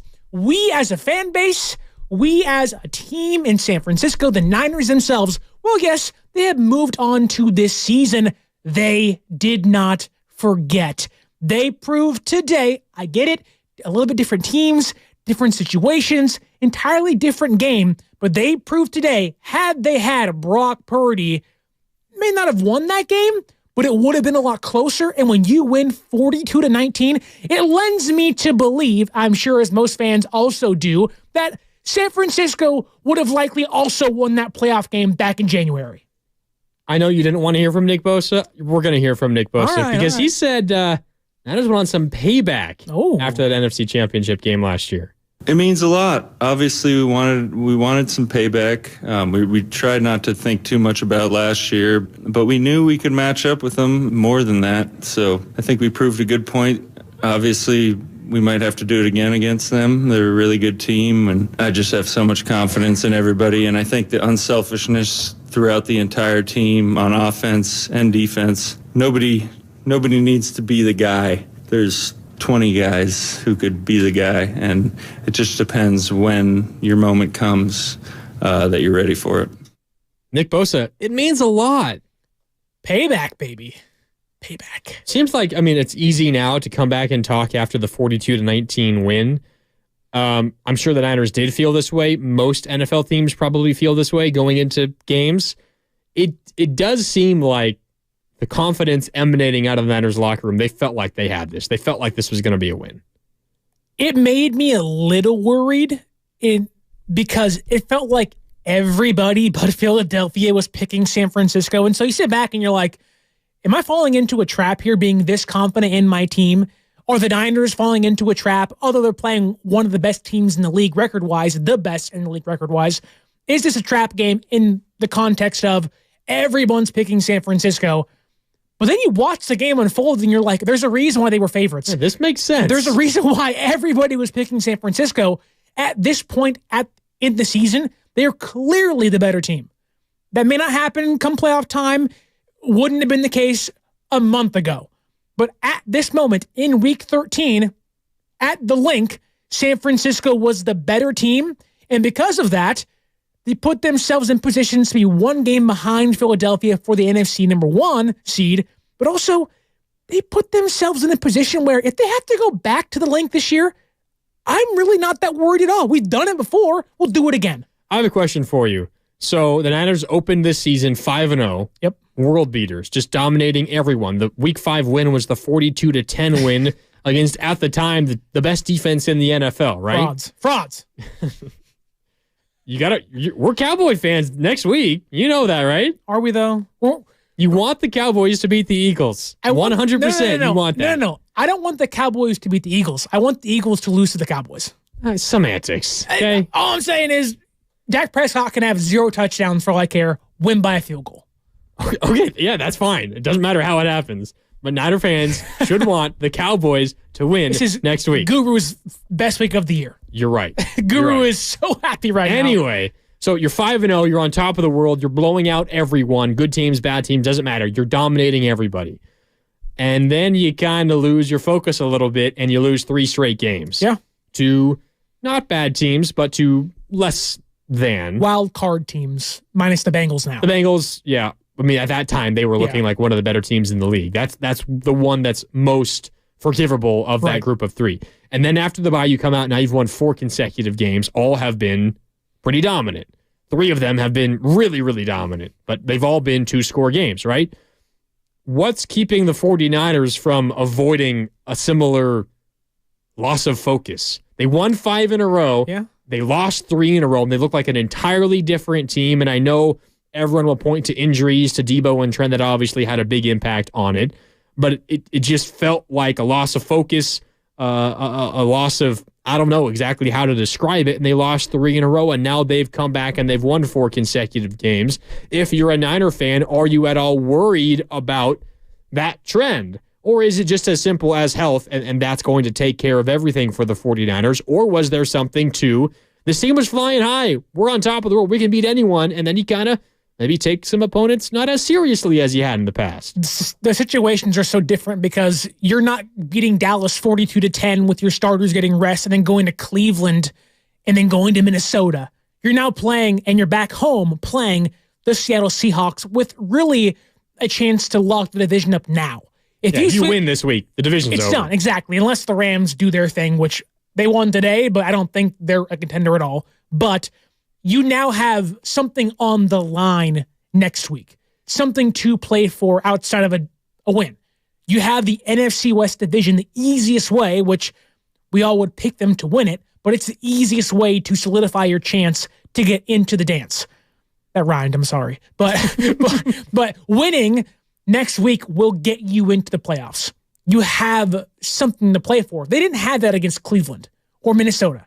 Yes, the games you want to win, but it's Cleveland. The game means nothing now. The game in January means nothing. Like, next week actually means something for this team. Did week 6 not mean anything? Week 7, week 8? I mean, it means something, but it doesn't mean as much as playing Seattle with a chance to clinch the NFC West. Like, had San Francisco played Cleveland this next week, week 14, maybe it's a different conversation, but I do think that because you're playing Seattle, then you have eventually the Ravens on Christmas Day. You want to clinch and lock up those W's. And even more so, you have Seattle, but if Dallas gets the win, you are playing for the number 1 seed next week. Lots to play for. Exactly. Yeah, I agree. All right, we got one more caller to get to, and then we'll hand out game balls and get on out of here. Our last caller of the night, take us home. It's Rich in Belmont. Rich, what's up? You're on Overtime with Grandy and Sterling. Take us home, Rich. Hey, you there? Yeah, we're here, Rich. What's up? Okay. Yeah. I want to say this. First of all, I'm not a Niners fan. You know, I don't dislike the Niners, but I'm not a Niners fan. But I want to say this objectively. I think the Eagles probably have been overrated. But I think the one team that could maybe beat the Niners would be Kansas City. Because with Reed and Mahomes, they have the ability to beat San Francisco. Detroit doesn't, Dallas doesn't, not Philadelphia, but Kansas City. And when you mentioned McCaffrey as being like Tyreek Hill, right? When Mahomes had him, Tyreek Hill, I mean, that made that a super team. But I think Kansas City might be the team that can beat them. And I would take Mahomes over Purdy anytime. And I think this is the case where Purdy is a good quarterback, but the talent around him makes him look great. Yeah, Rich, I mean, I don't think anyone's taking in a vacuum Brock Purdy over Patrick Mahomes. Patrick Mahomes might retire the greatest quarterback to ever live. They're losing 21-12. Yeah, they're currently down on the road to the Packers, in Sunday Night Football, and they have not looked very good lately. No receivers, none. They very well could still be the 1 seed in the AFC when it's all said and done. You think so? They could be. You never. I mean, probably going to be the Ravens. I take Baltimore to beat them. I'm not saying they're going to win the AFC, but they could be the 1 seed in the AFC. I am less fearful of the Chiefs now than I've ever been in the Mahomes run. Yeah. I will put it that way. Now, their defense is still good, and I would be scared. I mean, every time you play Mahomes, you could lose. He's going to Mahomes you at a certain point. He'll find a way. Exactly. Generally is what happens. Will his receivers let him, though? That's the question at this point. Scantling. Oh. They could be the 1 seed right now. If he catches that, the Eagles have 3 losses, and we're singing a different tune at the moment. But Gabe Davis. Yeah, I mean, you're going to run into some good teams. The Chiefs might be one of them, but this Chiefs team is not as good as they were when they beat the Niners in the Super Bowl. I'll put it that way as well. All right, a couple minutes left here on overtime. We got to hand out game balls, and there's so many people to choose from. Maybe we got to hand out like 8 game balls today. I don't know. 12. 42-19, the final score. Offense scores touchdowns on 6 consecutive possessions.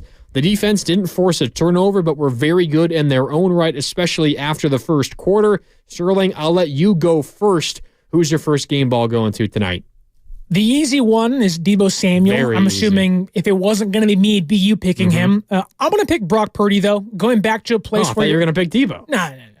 Give you the old switcheroo there. Okay. You know? Gave you the old end around to Deebo Samuel for a touchdown. But Brock Purdy, to go into the place, whether he likes it or not, or will admit it or not, where you tore your UCL, where you lost your season, a place that for a lot of players could be emotional to go back there and say, like, this is where it all ended for me on one play.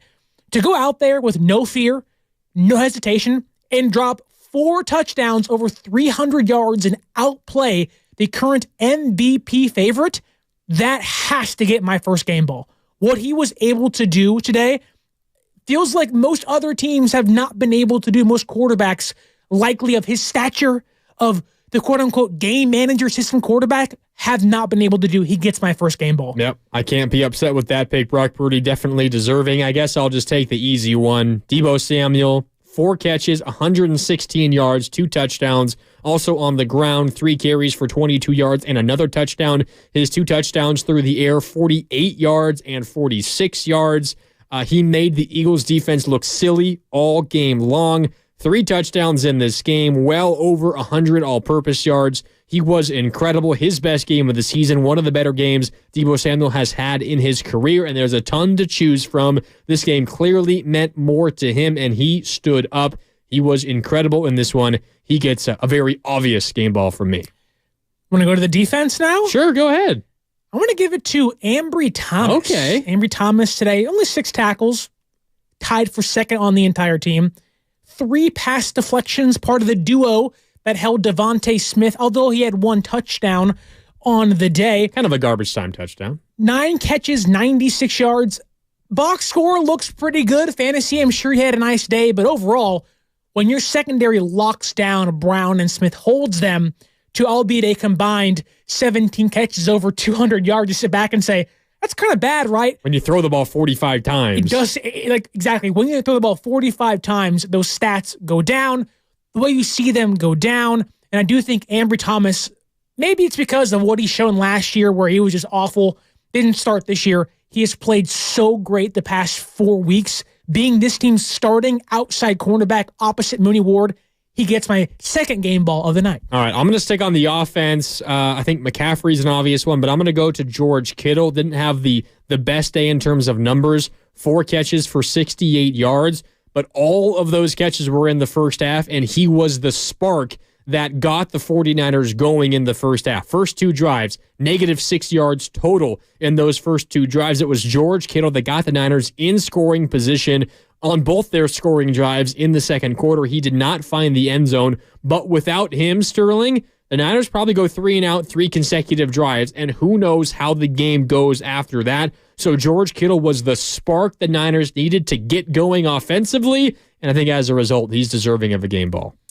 George Kittle, great in this game. No touchdowns, but again, a couple pivotal third down conversions. Yep. I'm going to go back to the offense for my last game ball. Brandon Ayuk getting San Francisco on the board. An amazing catch in the end zone to keep his hand under the ball. It moved a little bit, but it can move a little bit, and you still secure the catch to pick up the defense, get yourself on the board. Brandon Ayuk, a major and massive touchdown to get them their first score of the day. Lit the offense, sparked them when it came to scoring, and they went to score 5 more touchdowns after that. Yeah, I'm with you. It's a good one. I guess 5 of our 6 game balls is going to come from the offense because I'll give the last one to Christian McCaffrey. 17 carries, 93 yards, and a touchdown. Also caught 3 for 40 yards. Wasn't very effective in the first half running the ball, but he's a big reason why the Niners dominated time of possession in the second half. After they only had the ball 2 of the first 15 minutes of this game, the time of possession was nearly even. So the Niners dominated the rest of the way, and it was Christian McCaffrey on the ground doing it. Averaged 5.5 per carry on the ground. He was very good, specifically in the second half. He was a bell cow, and he killed a lot of clock in the second half as well. So McCaffrey deserving of a game ball as well. All right, that'll do it for overtime today. After week number 13, the 49ers now 9-3, 1 game behind the Philadelphia Eagles in the NFC standings. Up next, the 49ers have the Seattle Seahawks at home on Sunday. Meanwhile, the Eagles, they travel to Dallas to take on the Cowboys. If those results go the Niners' way, a week from now, we could be looking at a deadlocked 10-3 atop the NFC standings. We will see, and we'll talk about it next week on Overtime here on 95.7 The Game. But for now, that will do it. For John Lucan behind the glass, for Chris O'Connell, for my partner Sterling Bennett, this is Mark Randy signing off. Go ahead, Sterling. Eagles die on the road to defeat. Cry, Eagles, cry. Scores, touchdown. Nope. 1, 2, 3. Die, Eagles, die. Look at San Francisco. All right, thanks for tuning in, everybody. Niners win. Thanks for tuning in to Overtime all night long here on 95.7 The Game. Looking for the perfect place to unwind and savor amazing beers? Check out Ballast Point Brewing Company's newest location at 705 16th Street in San Francisco, with tons of great beers to choose from, along with local craft options, wine, seltzers, and hard kombucha. Join us for brunch every Saturday and Sunday. Test your wits with Trivia Wednesdays, and don't miss our weekly happy hour specials. We'll even cover 2.5 hours of parking at the garage at 1800 Owen Street. Ballast Point Brewing Company, where good times and great drinks come together. At Grainger, we're for the ones who specialize in saving the day and for the ones who've mastered the art of keeping business moving. We offer industrial-grade supplies for every industry with same-day pickup and next-day delivery on most orders, all backed by real people ready to help. So you can get the right answers and products right when you need them. Call, click Grainger.com, or just stop by. Grainger, for the ones who get it done. In sports, success is about team effort, and the same is true for your hair. At Great Clips, we save your haircut details in clip notes, so every member of the highly skilled team knows exactly how to create your signature look. Download our app today. Great Clips. It's gonna be great.